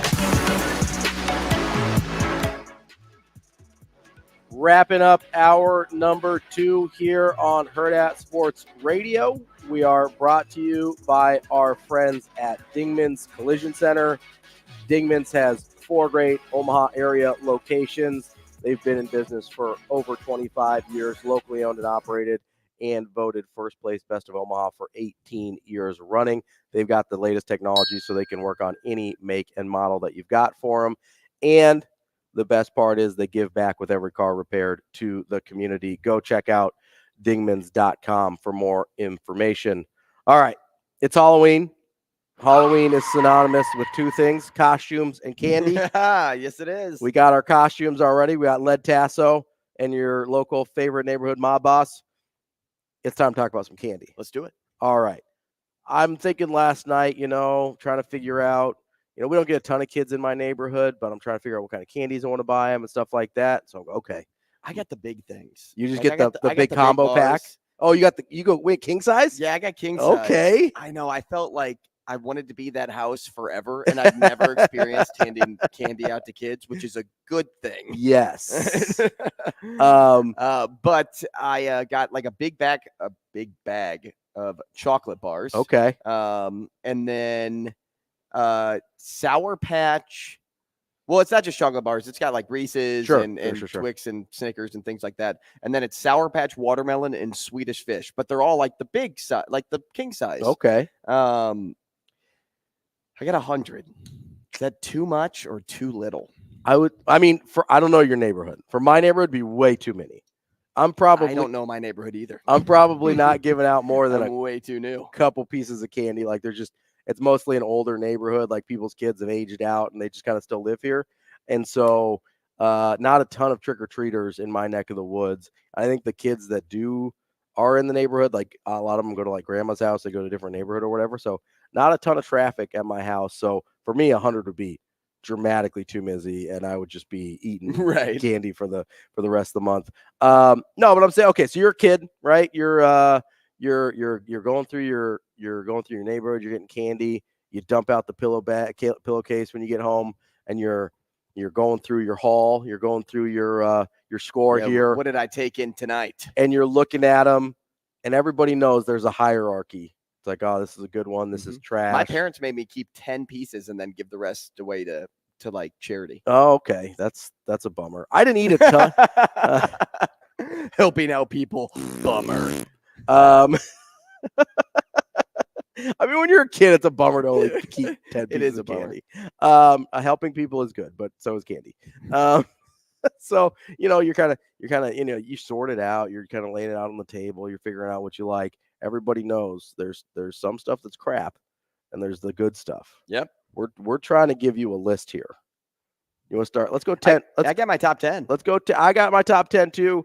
Let's start off with the stuff that we don't want. The stuff that I only have one. I've got two. Okay, well, I could probably I could get two on this list. You could probably guess. I already have my one second one right now. Candy corn. Candy corn is number one. Kick that right to the curb. Just kick that thing out of here. That's what I'm donating to charity. The less fortunate can have my candy corn. I'm not interested. Candy corn's not that bad. Stop it. Stay in your cave. Yeah, that's okay. Right there. Candy corn, awful. The worst. Awful candy. Just no interest in it whatsoever. Get out of here with the candy corn. I will take my candy corn and leave. See ya. All right. Deuces. Second worst for me. Your regular ass Tootsie Rolls. Just the plain old Tootsie Rolls. Total trash. You know what I can't stand? What's that? Dots. Oh, okay. I can't stand those things. You chew and you chew and you chew, and then you find out that it's stuck in the crevices of your teeth. So you're going in either with your fingernail, or then you got to go floss, and then you try to eat another one, and it's just like, why did I do this again? It's true. Dots are miserable. They're not an easy eater. No, and of course I have not an easy eater here, but then in my top 10, I definitely have a non-easy eater too. Yeah, so kind of alongside Tootsie Rolls is the Tootsie Pops, which are also total trash. Not a fan. Not a fan. Give or take with Tootsie Pops. They're not as bad because you have the candy have a coating. Tootsie Pop than a blow pop. Oh, that's a terrible take. No, I love a blow pop. The gum in the blow pop is horrible. For like the first 15 seconds, it's immaculate. No, not even, because like you're trying to rip it off the stick, and it's got all the sugar crystals like mixing in. So now you're like chewing. I love a blow pop on like crystallized sugar. Yeah, terrific. Versus like the actual bubble gum. Nah, not for me. A blow. I'm not gonna lie to you. I'm gonna spoil it here a little bit. Blow pops in my top 10. All right, let's get into it. All right, my number 10. Okay, I've always loved a Crunch Bar. I don't know why. It's been since I was a kid. I've always loved a Crunch Bar. I know you're probably going to do a lot of those faces to me. My number 10 is Twizzlers, and the reason for it. See, you want to talk about not an easy eater. No. Twizzlers, like when they come in the little pack. Yeah, like the little 2-pack that you just pull apart, and they're like really soft, and you it's kind of like a nice like. All right, I've been eating a lot of chocolate. I'm going to have this candy. So I do have a lot of fruity candies on here for that reason. I like fruity candy more than I like chocolate. Me too. I'm a pro fruity candy guy. So Twizzlers are my 10. Twizzlers are tough. I find the same, like your opposition to Dots. I have the same thing with Twizzlers. And see, Twizzlers like getting are stuck easier in my to teeth. chew. Yeah, I don't know. I feel like they're about the same, but I understand. I'll bring in Twizzlers for you and Dots, and I will prove you wrong. We'll do a taste test. This is going to be Mythbusters. All right, number 9 for me. Hit me with it. It's my blow pops. I enjoy a blow pop. I really do. In my blow pop. I love me a blow pop. Me, the everyday neighborhood mobster loves me some blow pop. I do. And my cigar, a little blow pop. We're good to go. Heath bars are my 9. Heath bars. Mm-hmm. I think the only time I've had a Heath bar is in a Dairy Queen Blizzard. I don't think I've ever had one.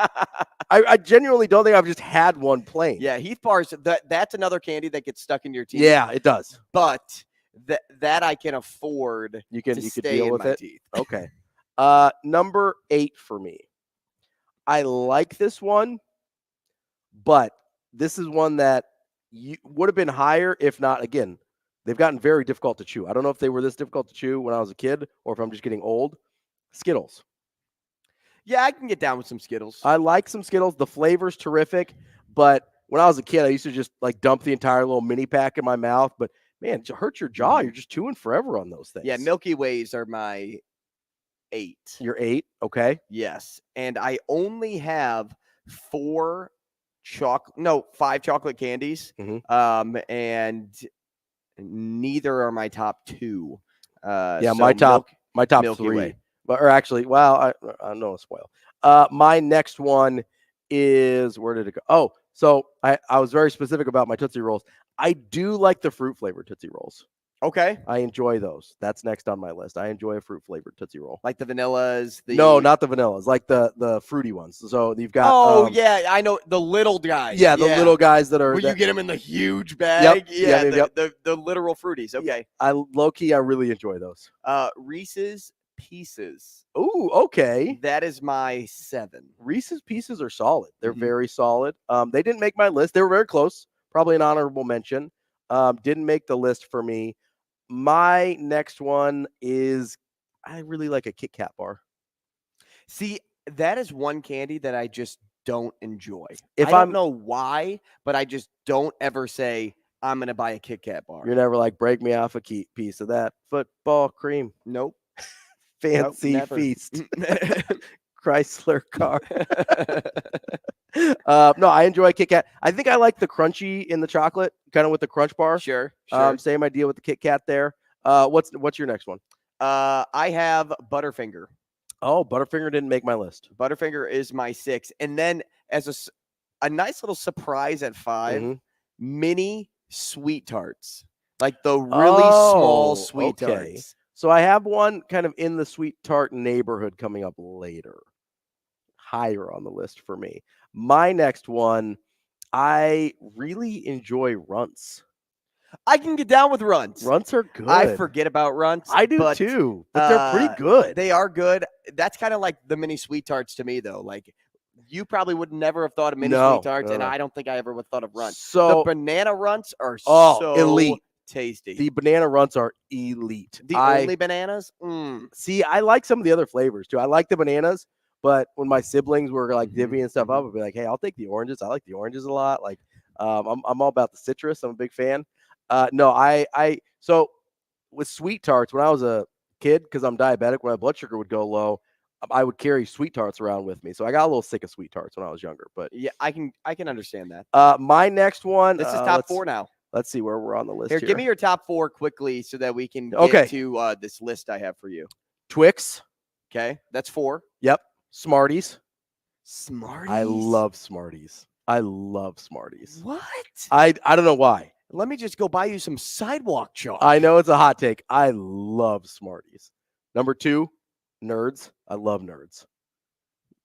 What is happening? Love Nerds. Number 1, I don't think this is controversial at all. Number 1, Reese's Peanut Butter Cup. I love Reese's Peanut Butter Cups. Okay. Incredible. Okay. All right, top 4. Let's go. Sour gummy worms at 4.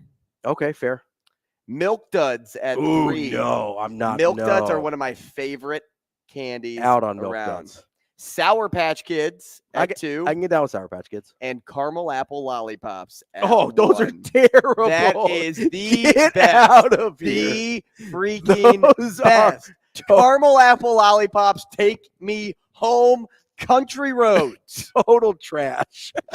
Dude, those are worse than blow pops. Get out of here. Caramel apple lollipops are. All right, what's your list real quick? What's Jam. Okay, so in Nebraska, there's a list, 2023 most popular Halloween candy. Do you think you can name the top 3 or at least one of the top 3? Reese's Peanut Butter Cups.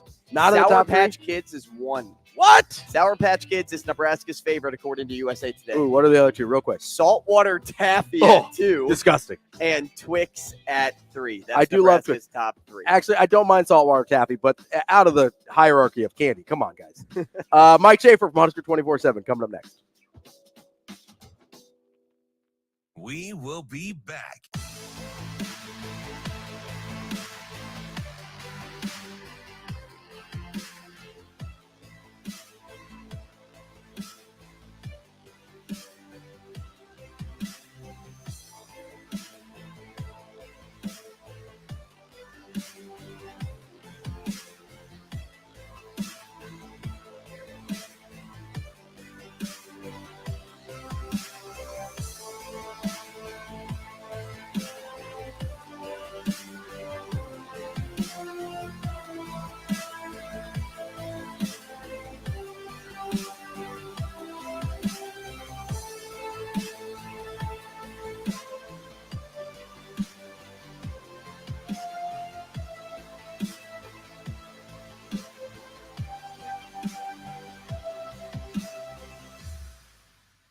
We will be back.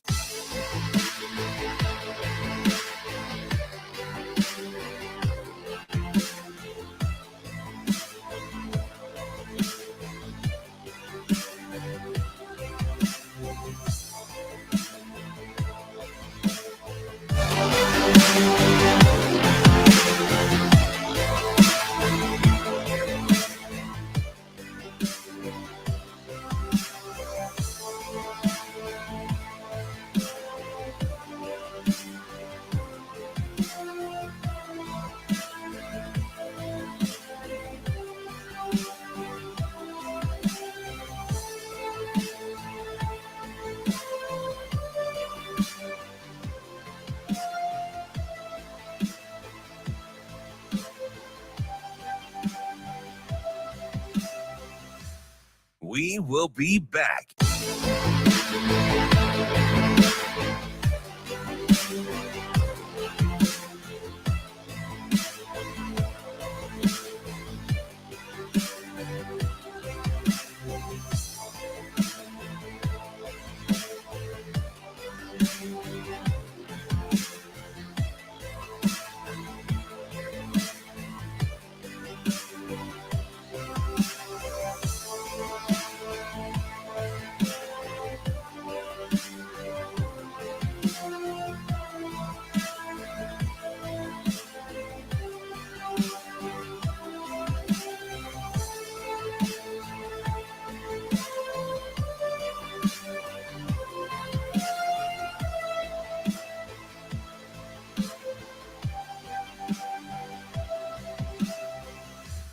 We will be back.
You're listening to Hurrdat Sports Radio. And my wife told me I'm a jerk because I yelled at Quentin and Tommy for high five, and she's like, "Oh, they're having fun." And I'm, just like, there was not too long ago, you guys were asking me about all the close losses, like, oh, the close losses. The close losses come from reacting instead of having a process. Like, this is what we do. We do this, and just do it even when you think it's stupid. So when I see Emmett and Jalen do that, I'm proud, because it's like, hey, they're just doing what we do, not making a decision. Should I do it now? Should I not do it then? And to me, like, we've gone from talking about close losses to ugly 31-14 wins. Now this could be a close loss this week, so we have to fight the fight of the process, and that's the process sounds so stupid, but it's just really just doing what we're supposed to do. Kicking off hour number 3 here on Hurrdat Sports Radio as we wait for our friend Mike J. Schaefer from Husker 24/7 Sports. I want to tell you about our friends at the Warhorse Sportsbook. Andrew, I've got some exciting news for you. Do you? About the actually exciting news. Are you ready? I'm already smiling because Ken brought up rock hard popcorn balls. Oh, the popcorn balls are the worst. I just lost it. Just the worst. Those were the things that instantly hit the trash can. Yeah. Andrew was giving those away to charity faster than he could get them into his bag here. No, but our friends at Warhorse Sportsbook, you've known for a while. You can go down to the casino in Lincoln, place your bets. Sure. There's a place you can go in Omaha now to place your bets. Horseman's Park. Warhorse Sportsbook is now open at Horseman's Park in Omaha, 6303 Q Street. Guys, breaking news. Game changer here. We got you covered in Lincoln, at the casino. The casino in Omaha is being built, but until then, you can go to the Warhorse Sportsbook at Horseman's Park, 6303 Q Street today. In Lincoln. Total game changer. That's not that far from your house, man. That's right down the street. I'm going today. You are in good shape and there. I like Sportsman's Park. Yeah, Horseman's Park is great. It is. Did I say Sportsman's Yeah, you did. Park? It's okay. I knew what you I was looking at Sportsbook on here. Yeah, it's all right. Horseman's Park. So that is a super exciting development with our friends at the Warhorse Sportsbook. You can go, like I said, to Lincoln or to Horseman's Park in Omaha to place your wagers. It's the best place in Nebraska, regardless of which location you go to place your sports bets. You go to they've got plenty of kiosks, plenty of tellers. You can build your bets on the app, take it to one of those locations, scan the QR code, and place that bet in person. They've got straight bets, parlays, props, live in-game bets. All are accepted.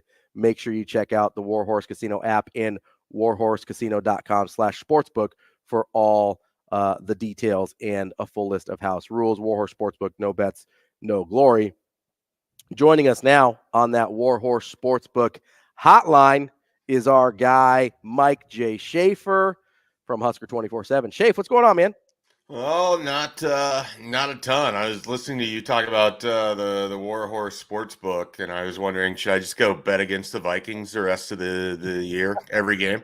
I think you just should bet against Jaron Hall or Nick Mullins. Listen, this is my life now. I'm very familiar with the Nick Mullins experience from San Francisco, and I gotta say, you're not gonna enjoy it. Yeah, I've spent a little bit too much time in the last 2 days just searching Colt McCoy Vikings on Twitter, just looking for the breadcrumbs, and that tells you where I'm at, because That's where you're at McCoy mentally is and emotionally. Yeah, I mean, Colt McCoy's an upgrade, so that's where we're at. Shafe, what about Trey Lance? I kind of like the idea of Trey Lance. Well, he's already been traded once. Like, if they had done that move earlier, then that obviously would set up where Trey Lance would be your guy. But I don't think anyone in Minnesota believed that he's destined to be anything more than sort of a gadget quarterback, and so they just stayed away from that one. Shafe, we were talking before you came on here about our favorite Halloween candies. Quick hierarchy for you. How you feel? If you're a kid, you're in your Halloween bag. What are you most excited to see? What are you least excited to see? I don't know that I liked it as much as a kid as I do as an adult now, but Fair Twix enough. has moved really high up the I'm a big Twix guy. I am a big Twix guy. It's moved high up the candy chart. I'm definitely more chocolate over like the Starburst Skittles stuff. I would give Skittles away to anyone. My brother was a big Skittles person, so we would. Part of the fun when you were young was orchestrating these trades after with your candy, like accumulating all of the candy that you like and giving away the ones that you don't. And so with that being said, I was good with a lot of this stuff. I mean, obviously didn't like the house where they were giving you the apple. Didn't appreciate the dentist house where they gave away the little floss in addition to giving you candy. Like, even at the age of like 7, you realize that they're guilting you into your decision making when they're giving you little tiny floss to go with it. They think it's cute and funny, but really what it is, it's horrifying. Nobody likes floss. Nobody likes to floss. Nobody likes to floss. So no, it's rude. It's terrible. Yeah, I mean, I think for me, mostly like any of the chocolates I was good with. Like I'm a fat guy. Like clearly, because it started when I was a kid. You're just big boned, according to Cartman from South Park, right? No. So Shave, we'll keep it on the candy train here. If you were ranking the Big Ten West teams according to where they where they match up with candy, okay? Rank the Big Ten West teams for me with their partner candy. Well, I don't know that any of them can be like elite candies, like they all have to be lower on the scale. There's no Reese's peanut butter cup in the Big Ten West. Yeah, I mean, there's no Reese's, there's no Twix, there's no Snickers. Like for me personally, the worst team probably in the Big Ten West is probably Purdue. It's hard, like you go different directions there, but they would probably be the Almond Joy of the Big Ten West for me. I don't feel joy when I see the Almond Joy. And then like the more teams towards the top, like let's say you feel like Iowa is the best team in the Big Ten West. I'm not sure why you would, but let's say you feel that way. That's like a Three Musketeers. Like you can eat it. You're not like fired up to eat it, but it's there. Milky Way for like Wisconsin seems like that's a decent fit. It's just the lower end candies, if you will. Nebraska can be a Baby Ruth. Ooh, okay. Baby Ruthie. Yeah. Baby Ruth. I'm not excited about that. Not one bit. Nobody wants to be a Baby Ruth. I'll try to be a Twix. But does Baby Ruth ever win? I'm just saying, like nobody in the Big Ten West gets to be a good candy bar. That's the rule. I think that's fair. Schaefer, as we before we get into Nebraska, Michigan State, what have you made about this whole situation with Brian Ferentz in Iowa, the way it's played out? I mean, I think we all kind of assumed that there was an inevitable end to this relationship, but are you surprised at when or how it actually happened? I am a little surprised that it's happened. I mean, he's been shielded from having to face legitimate criticism or legitimate, pushback against what has happened with Iowa's offense for not just like a year or two, but for quite some time. I mean, it's obvious that they don't have the answers to build an offense there. You can debate whether they have done a good job identifying talent and all of that, but clearly they're able to find these tight ends and develop them. It's just odd to me that they cannot figure out an offensive system in any way, shape, or form. Like how would you even describe Iowa's offense to somebody? Like, it's not good, but that's not you like, it's not like a West Coast offense. They're not really a battering ram, run it down. Like, that's more Minnesota. Iowa is just this sort of weird kind of like 50-50, runs a couple plays, then decides to run a few other different, like, I just don't know how I would describe them. Like, they're just not, there's not any hallmarks to what they do other than they're not good at anything that they try for the most part. I mean, even just 5 years ago, 2019, it felt like there was a little bit more like power emphasis in that offense when they had Nate Stanley, and that was like a solid quarterback for him. But that's probably how far back you have to go to when they were at least okay on offense. They've been in the dredges of the NCAA, team rankings for a while now on offense, and it's not good. Schaefer, Michigan State, also in that state of not good right now. They lost 5 in a row. They're dealing with an interim head coach. They put things on the scoreboard that shouldn't be on the scoreboard. There are just everything's going wrong with the Spartans. They don't even know what quarterback is starting for that team this week. So if you're Nebraska, how confident are you in just your overall game plan to know that this seems like the most likely week to get that 6th win and get into bowl eligibility? Yeah, I sometimes I wondered if Rule's comments reflect like how he wants to maintain their focus. Like, he was talking about how they didn't play as well against Purdue when he put the film back on. Some of that felt like messaging to the players like, hey, there's still a lot of work to do. You can still put your best game out there. There's a long way to go for us as a program and for you as a player. Like, some of it felt like that to me, because you have a week here where I don't know that anyone feels like Michigan State is going to show up and give an A-game effort on Saturday. I mean, they feel like a program that's quit or largely quit to me. Now it becomes a matter of individual players trying to do the best that they can for their own individual situations, while the collective just sort of struggles. And I think the dangerous part of that recipe, if you're a team like Nebraska, where, you can have a bad day offensively and ruin your chances of winning, like, you have to come out there with the same focus that you had for Purdue, for Northwestern, for Illinois. It can't flip because you feel like, okay, you're supposed to go win this game. And I think, Vegas and everyone else is sort of wondering, does Nebraska have the mentality that they could just go and show up and play? I mean, they've won their last 3 games by 13, 8, and 17, but they're only favored by a field goal right now at East Lansing. So there's some doubt. And I think Rule would be wise to try to rein that focus and maintain it, because if Nebraska comes out and they play hard in the first quarter, Michigan State will go away fast. But if you don't come out and you don't play hard, you give them all the reason to come together as a team and rally against you, then I think Nebraska could lose that game too. Schaefer, how much concern do you have that Nebraska doesn't come out focused in the way that they need to in order to win this game against Michigan State? Because I know in years past that's been a legitimate concern, and there's some of that I feel like that's residual with the fan base, but whether it's Illinois or Northwestern or Purdue, it seems like Nebraska's done a pretty good job of staying locked in against these so-called inferior or beatable opponents. I guess, what level of concern do you have that actually might be an issue?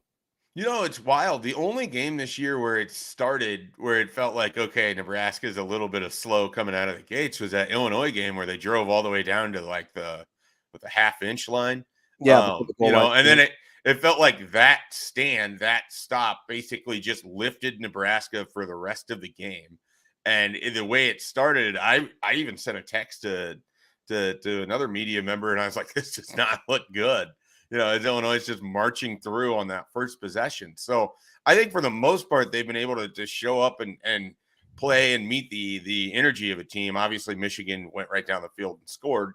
But I think they will show up at Michigan State, but I'm always get a little bit worried. And part of it is like, everything is relatively new for this group of Nebraska players. Like, managing success is new.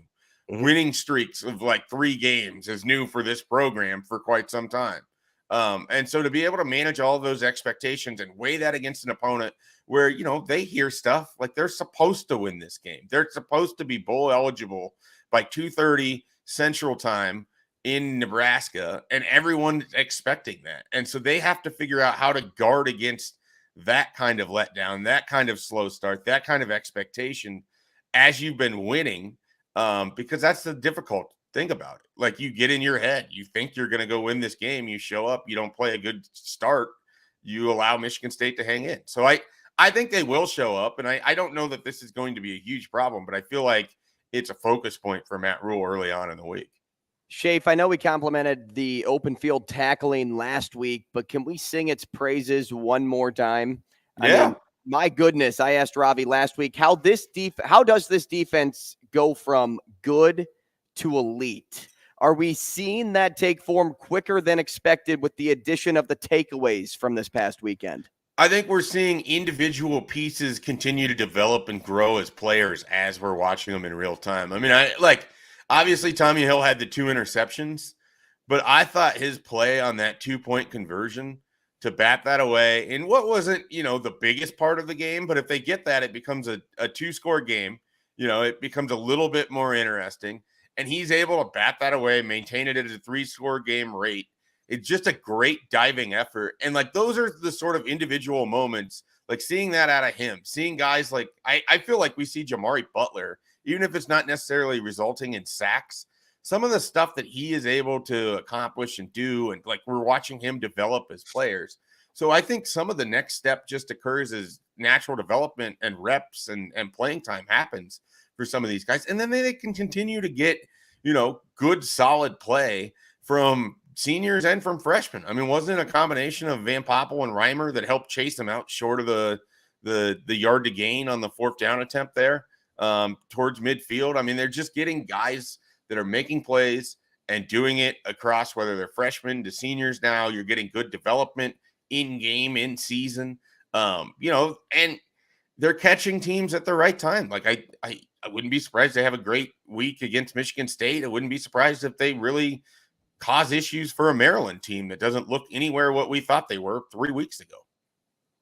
Schaefer, I want to change gears on you here a little bit and talk some recruiting, as there's been some developments. Obviously, big Nebraska commit Carlon Jones got an offer from Ohio State. How concerned are you about him and his commitment status to Nebraska? I'm mildly concerned. I mean, he really likes Nebraska. He really likes Terrence Knighton. I think if he were to stick, it's partly because of that. Bryce Turner, a teammate of his, is up here, signed with last year's class.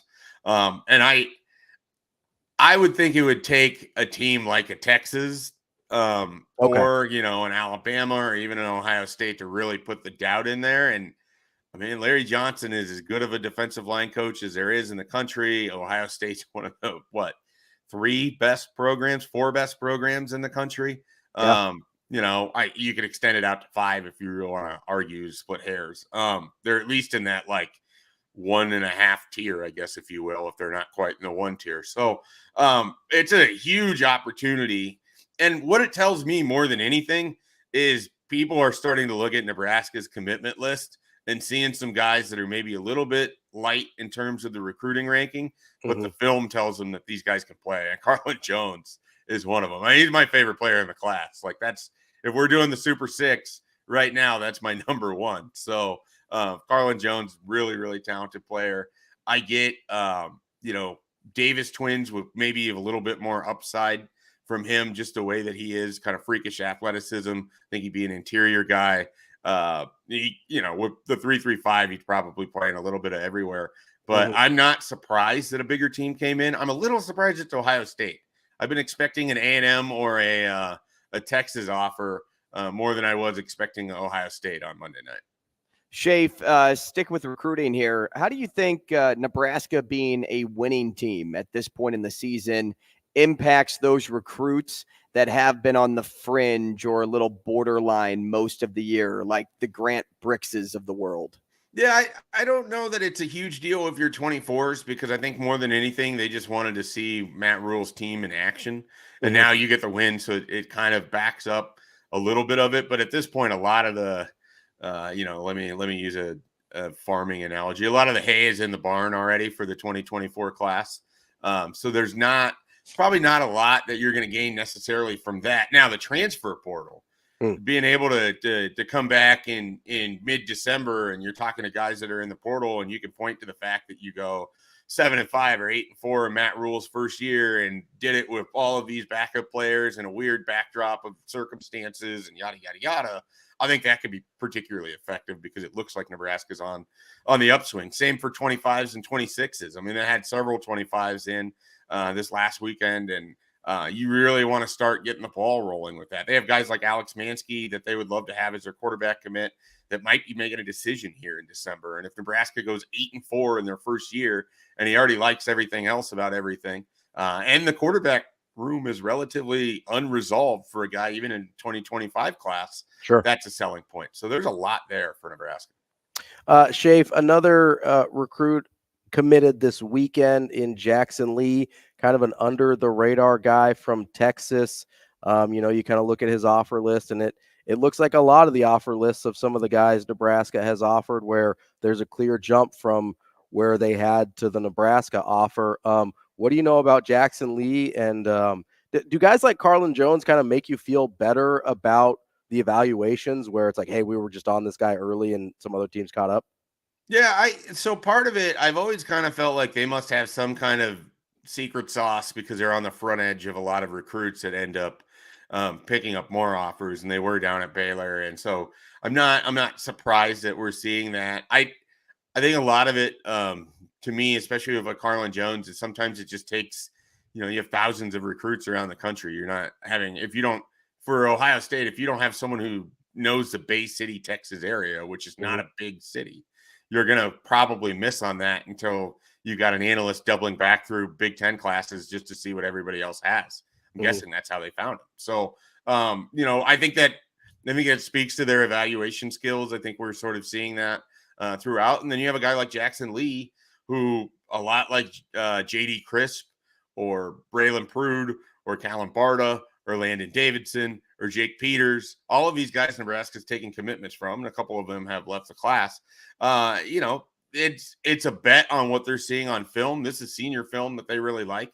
This is kind of your Eric Fields guy of last year's class, who people are very excited about. He's one of those freshmen that hasn't completely hit his stride, but I think he's been a little banged up and his playing time's been a little hit or miss. But I think it's a lot like that. Great 40 time for a linebacker, 4.6, 4.5 sometimes. Good shuttle with a 4.4. He's just an explosive athlete, and I think they want to see what they can do, putting him in the second level and letting him run around. I mean, he's kind of like a Mekhi Bayer, if you will. When you're facing a team that's a little bit more spread-oriented, he can cover the slot receivers a little. He can help you with the running backs and the tight ends a lot. And so I think the athleticism is why they're taking the plunge on Jackson Lee.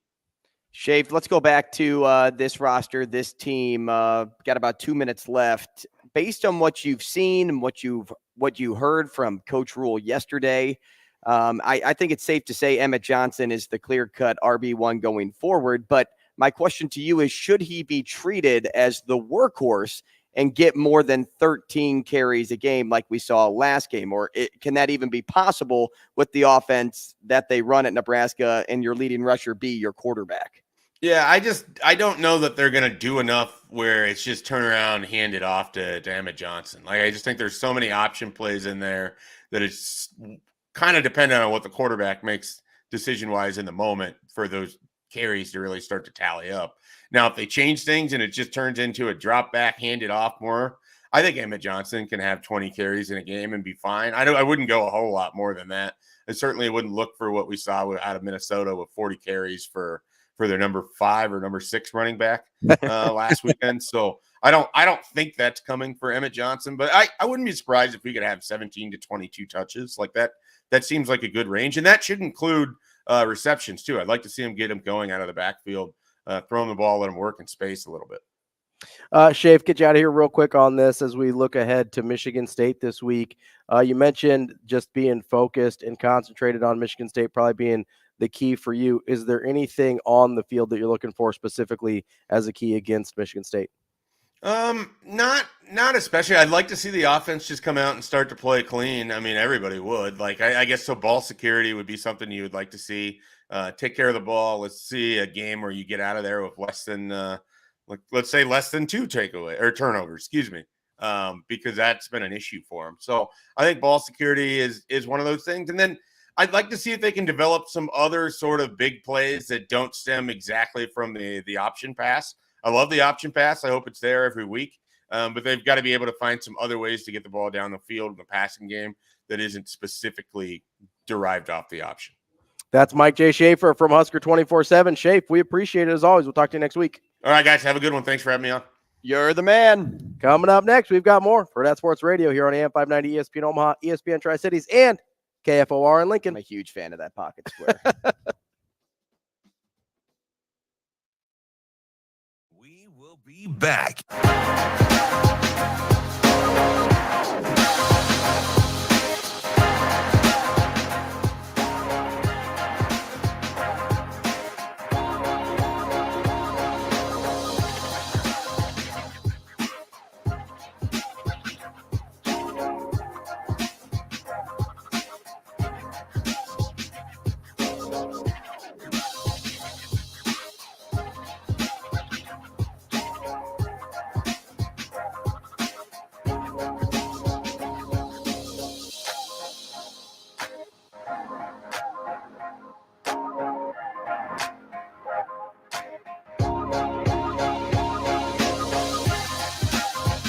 We will be back.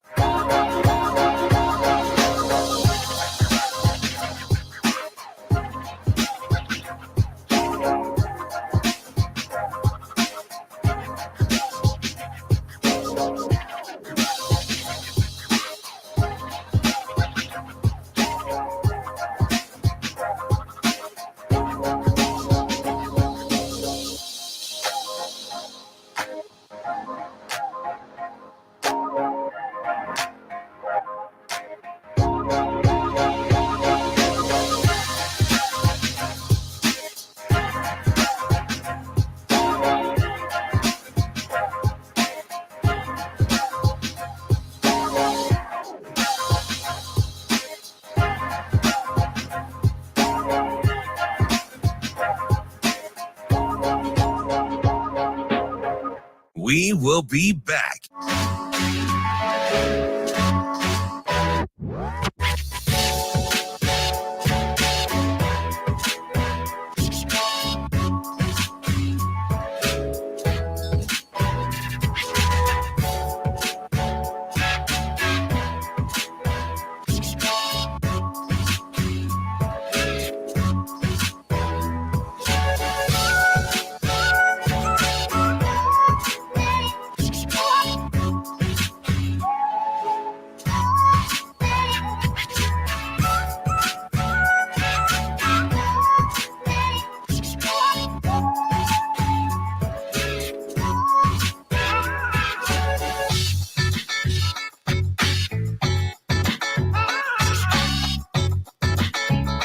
We will be back.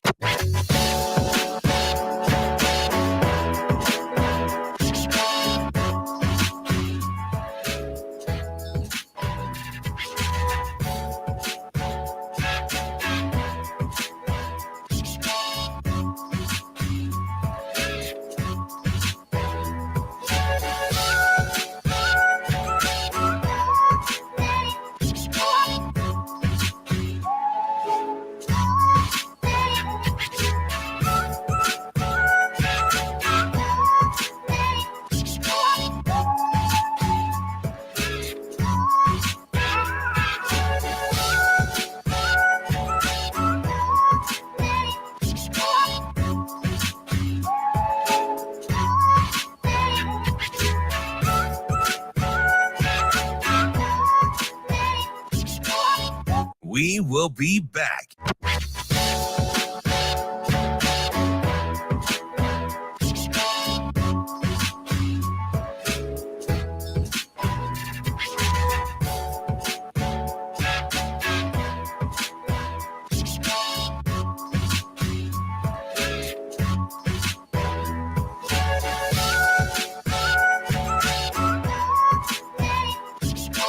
We will be back.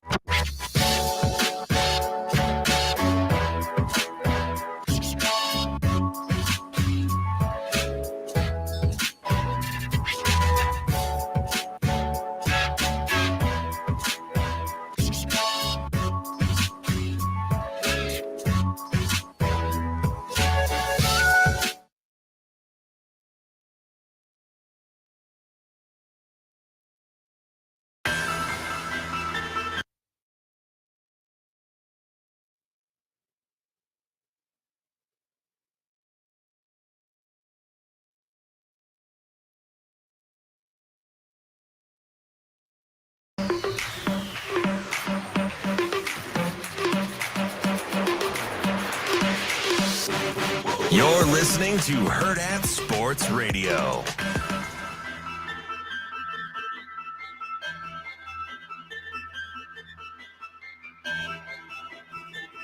Welcome back to Hurrdat Sports Radio on AM 590, ESPN Omaha, ESPN Tri-Cities, and KFOR in Lincoln. We are brought to you by Big Brothers, Big Sisters, who are on a mission to support one-to-one mentoring relationships that ignite the power and promise of youth. Go to mentoromaha.org to sign up and become a big, or you can also donate money, donate tickets to events. You can invite them to your business, or you can sponsor upcoming Big Brothers, Big Sisters events as well. All of that you can find at mentoromaha.org. All right, so there's a topic that I've been thinking about for a little while now. That outside of my Kool-Aid Man outfit? Yeah, outside of that, which we finally got. And did you tweet it out? I did tweet it out. If you want to go check it out, it's on my Twitter page at Andrew Rogers CC. There you go. You love to see it. Oh yeah, I look good. Oh yeah. One of the things, this topic I've kind of been kicking around a little bit. I think I saw a TikTok about it, and it kind of got the wheels rolling in the old noodle for a little bit. And I was, we were talking about Josh McDaniels earlier, and I kind of asked, how does this guy keep getting shots, right? And it kind of tied back into this topic I'd been thinking about independently for a couple weeks now, about how certain coaches have been basically riding their entire career off of a reputation they've built with one player. And I feel like, you look at obviously with Tom Brady, the immediate is Bill Belichick, right? He struggled since he's left there, but I actually think Tom Brady qualifies for like 3 different coaches getting paid off of his success, because you got Belichick, who without Brady, I mean, who knows what it looks like if they keep Drew Bledsoe around. You know, they haven't always drafted super well at skill positions. You just don't know what that looks like. But also, he's gotten not just Bill Belichick paid. He's gotten Josh McDaniels paid. Sure did. He's gotten Matt Patricia paid. I'm trying to think. I think there were other. Was Romeo Crennel offense, or I think he was defense? I think he was. He's the gotten defense. people paid. Yeah, but he's gotten at least minimum 3 head coaches paid. And it kind of got me thinking on what coaches have made their career the most off of just one guy. Because Tom Brady, I think, has made, like I said, at least 3 people's careers. And I asked you this question, and I was curious who you came up with. So I wanted to go a little bit off the radar. Sure. Phil Jackson is an easy one. Yeah, Phil Jackson with Jordan, right? Like, he never gets, that's his whole career, basically. Yeah, he doesn't get that job in LA if No, it weren't for Michael absolutely Jordan. not. But so I got a couple of names here, and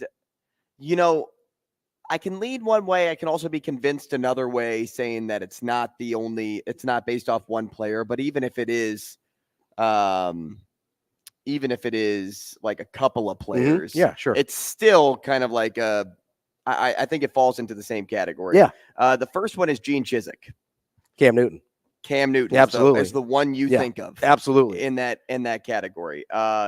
Gene does not get the job at North Carolina. Again, after taking his time off of Auburn. Yeah. If it weren't for what he did. Yes. With Auburn and Cam Newton. And even if you look at his time at Auburn, he was nothing really outside of that Cam Newton year. Correct. You look at his time at Iowa State, he was very bad. And now he's an assistant head coach at North Carolina. So he's under Mac Brown. He's the defensive coordinator there as well. Yeah. And this is somebody that got paid because of what he was able to do with Cam Newton. Absolutely. So Gene is the first one. The second one, and this one you may kind of like look at me sideways. Okay. John Calipari. Is it Derrick Rose? Derrick Rose. Is that your guy? Ooh. That is the one that I attached to John Calipari, because that is all what precursed his time at Kentucky. So I'm going to push back on Calipari for a couple reasons.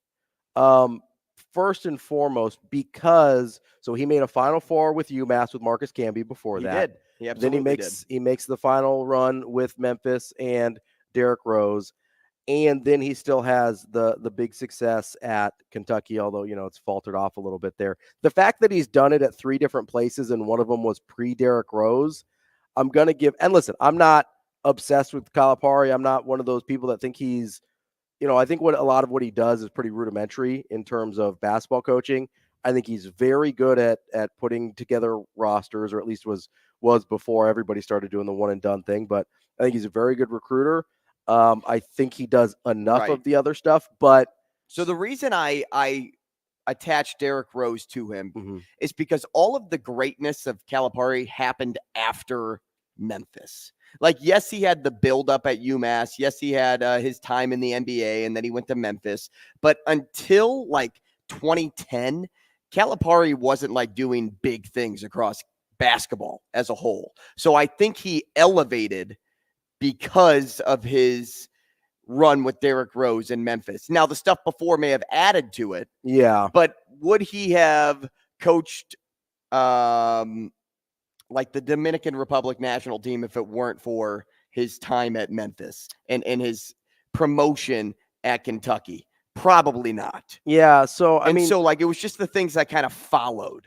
So it certainly, I think Derrick Rose elevated him from the kind of where he was at to where he became at Kentucky. I think we have to give a little bit more credit to Marcus Camby UMass Final Four. Okay, so say this is going to kind of be tough because I'm trying to walk back through the example. Say Shaka Smart is now the coach of the Phoenix Suns and takes the Phoenix Suns to, the NBA title game. Yeah. Well, I mean, no one's just going to be like, oh, Shaka Smart is crazy awesome because he took VCU to the Final Four. Like, that was awesome to see. Sure. That's kind of like how I connect the Calipari UMass thing a little bit. Now, he did have players. Like, there were some dogs on that team. But that's kind of like the connection I make with like it's kind of the off-the-radar team that just happens to do it. Like, sure. Who was the team that did it? Oh my God, the New York team with the kid that did the Buffalo Wings commercials, Buffalo Wild Wings commercial. What was that? Who team? am I missing? St. Peter's. St. Peter's. Yeah. It's kind of like that. Like you have those moments where like, yeah, that team like Sure does it, but like they don't do it all the time. Right. I think the difference with Calipari is he did it with that team, kind of the one-off team, and then replicated that success other places. So to me, it's more like fair enough. So fair enough. Yeah, to me, it's more like a Coach Rule where he goes Temple, Baylor, hopefully Nebraska. So would you say that Shaka Smart, if he does it in another place in college, that it wasn't made at that place? I think, it would have to be made at VCU. I think you could make the argument. Because he fell off at Texas. He did. He struggled at Texas. I thought that was a bad fit for him. I thought that was honestly a money grab. I think Marquette's a much better fit for him, and you've already seen how much better they are. Absolutely. And they haven't made the Final Four run yet, and hopefully not this year. Knock on wood, don't want. But I do think there's like Texas was a bad fit for him, absolutely. But I think if he kind of replicates the VCU success at Marquette, then you can look at it and say, that's not a one-off, and that would make it closer to the Calipari situation. Okay. For me, the Calipari is the replicated success.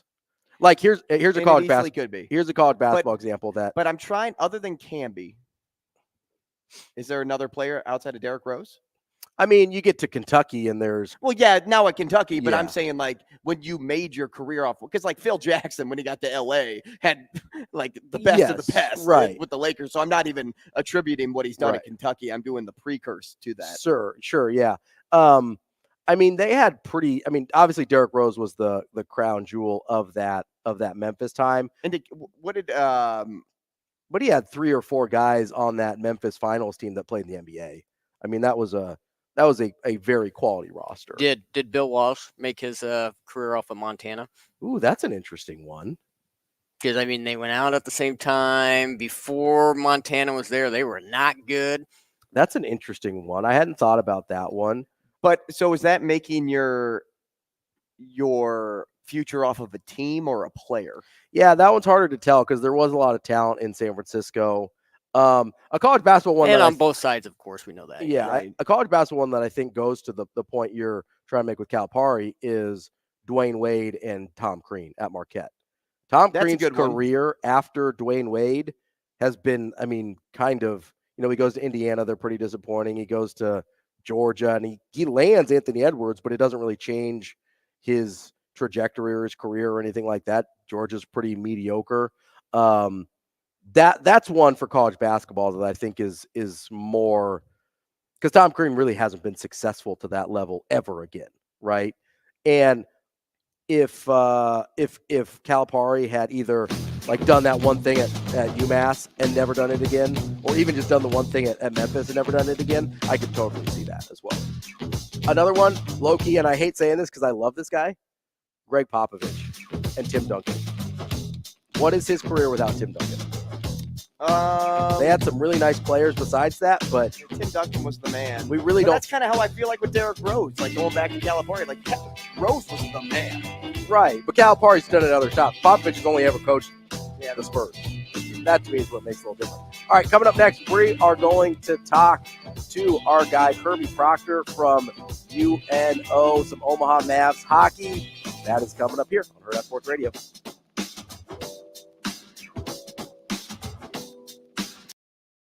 We will be back.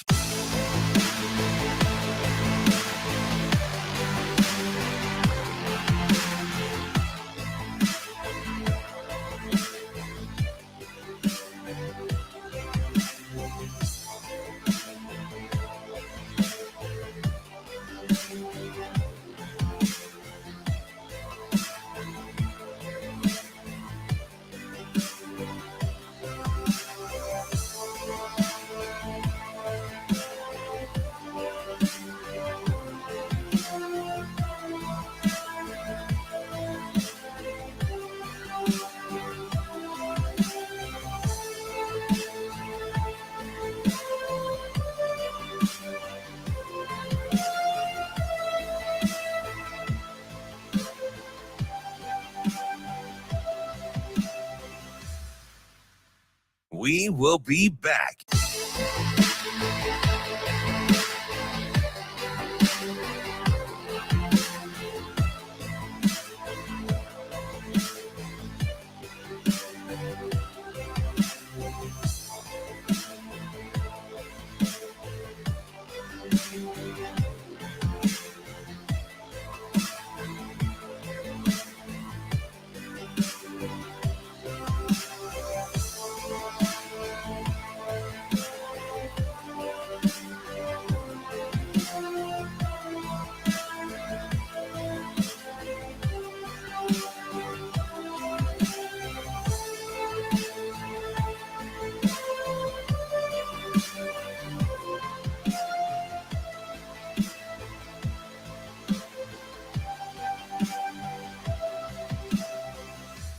We will be back.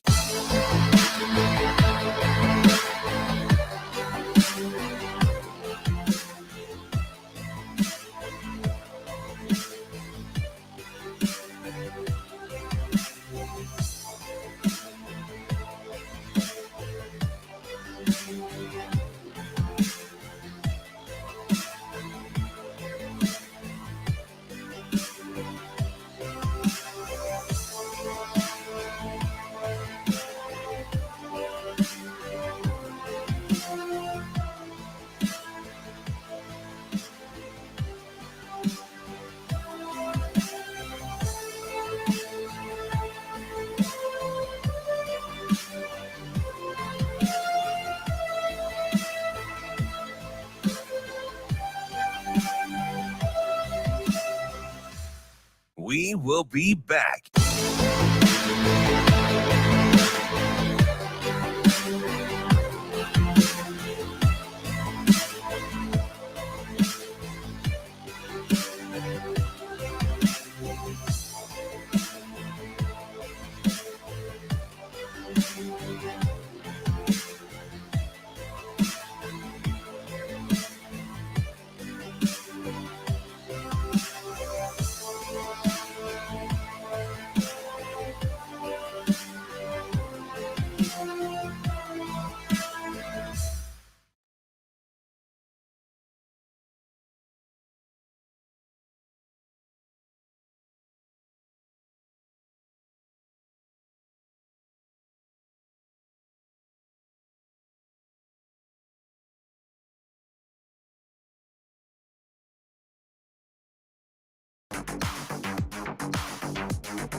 You're listening to Hurrdat Sports Radio.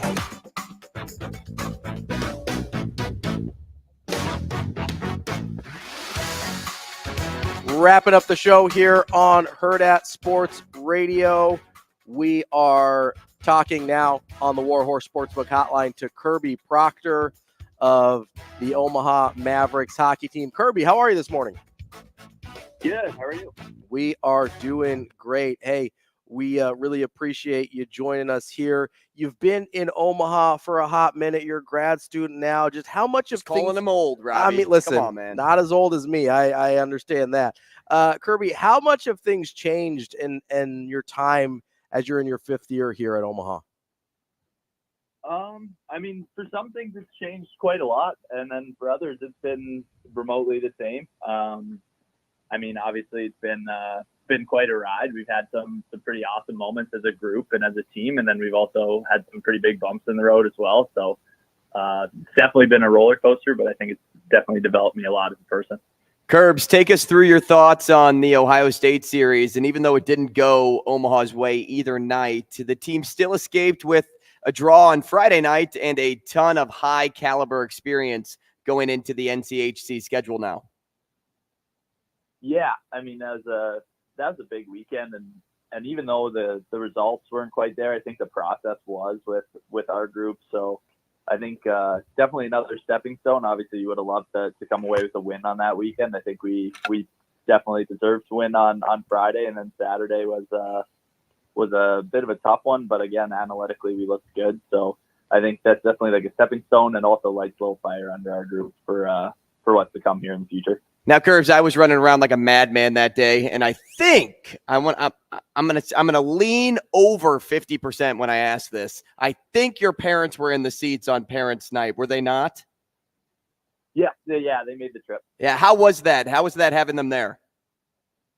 It's special. I mean, obviously being from Canada, they don't get out too often, so to have them be able to be there on just any weekend, and then to have them be there and lucky enough to score a goal in front of them too is something that was pretty special for me personally. Kirby, when you have a weekend like you did against Ohio State, where you thought you deserved the win on Friday, end up with a tie there, obviously don't get the result you want on Saturday. What are some of the ways that you are able to learn from that and move on without that letting stick with you too much? I mean, we go over it, right? Like as a group, we go over that sort of stuff and we talk about it. And I mean, you definitely want it to sit with you just for a minute, I think, just to let you know what it feels like and probably something you want to avoid in the future. But yeah, I think with our group, it's just like about continual growth. And that's what we've talked about a lot since the start of the year is we're going to be one of the best teams at getting better. So that's what we're going for. Curbs, one area of improvement just by looking up and down the stat sheet is the power play. Just 2 for 21 on the season right now. Has that been a point of emphasis in practice at all this week? And how does a team truly get better on the power play?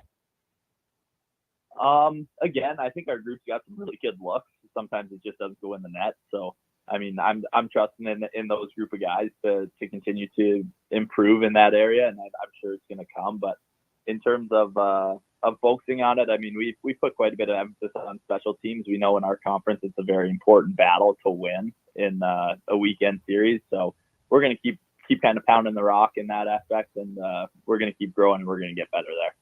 Kirby, how'd you feel after starting the season off a couple weeks ago against Niagara about having that break so early in the season before you faced Ohio State?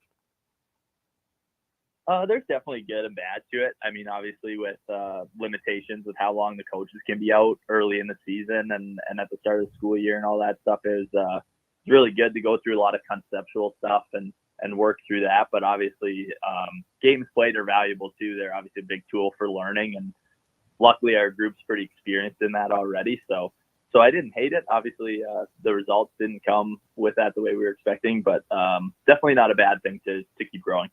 Curbs, I asked about the PP. How about the PK now? 21% a season ago, 18% the year before, 14% the year before that. This season, no goals allowed through 4 games. Your thoughts on the defensive unit when a man down and what makes the PK so strong? Yeah, I think our PK guys are strong, and then just we're allowed to make reads. We've been given the ability to kind of play a little bit and really use our brains and try and dissect what we're doing a little more. And I think that's helped a lot with the understanding of it for our group. So I think that's been a big aspect as to the success there. We're talking with Kirby Proctor, defenseman for the Omaha Mavericks hockey team. All right, Kirby, we're going to get to the important hard-hitting stuff now. It's Halloween. We've been talking a lot about Halloween candy. As when you're a kid, you're out trick-or-treating, you get home. What's your favorite thing to see when you pour out that candy bag? Oh, man. We were talking about this the other day in the locker room. We were always talking about the best bag back home in Canada. There's a couple that they don't even have here, but they're basically like M&Ms, but they're called Smarties. There's those Aero bars and like a Hershey bar and then like a Reese's peanut butter cup in one bag, and that was the best bag to have. Wow. Okay, and then let's say you're going through your candy. What are you most disappointed to see in your candy bag? I'm not a candy corn guy. Good for you, man. I answer. knew we were on the same That's page. a terrific like, answer. We're locked in just fully. Like Curbs and I, just one and the same. We're gonna stay on Halloween here for a second, Kirby. Do you have a favorite Halloween costume that you've ever worn? Oh man, I was probably the Red Power Ranger for like 6 years.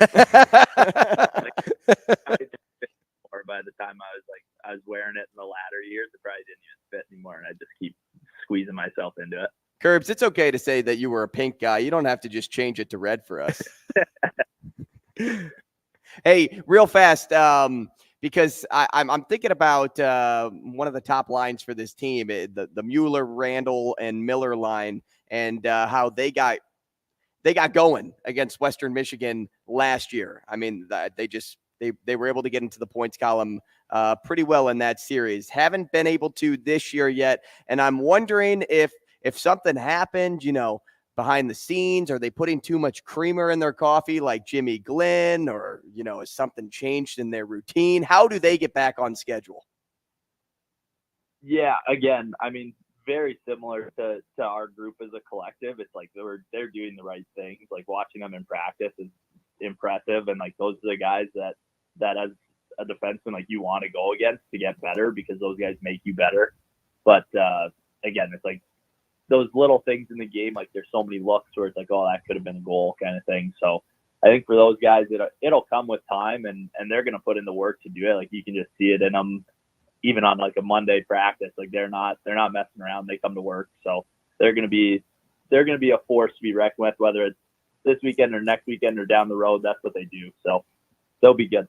Curbs. So, being an athlete, you come into the arena, you have your fit game on point. That's just kind of what you do. As you look around your locker room and you think Halloween, who has the best costume prepared for tonight?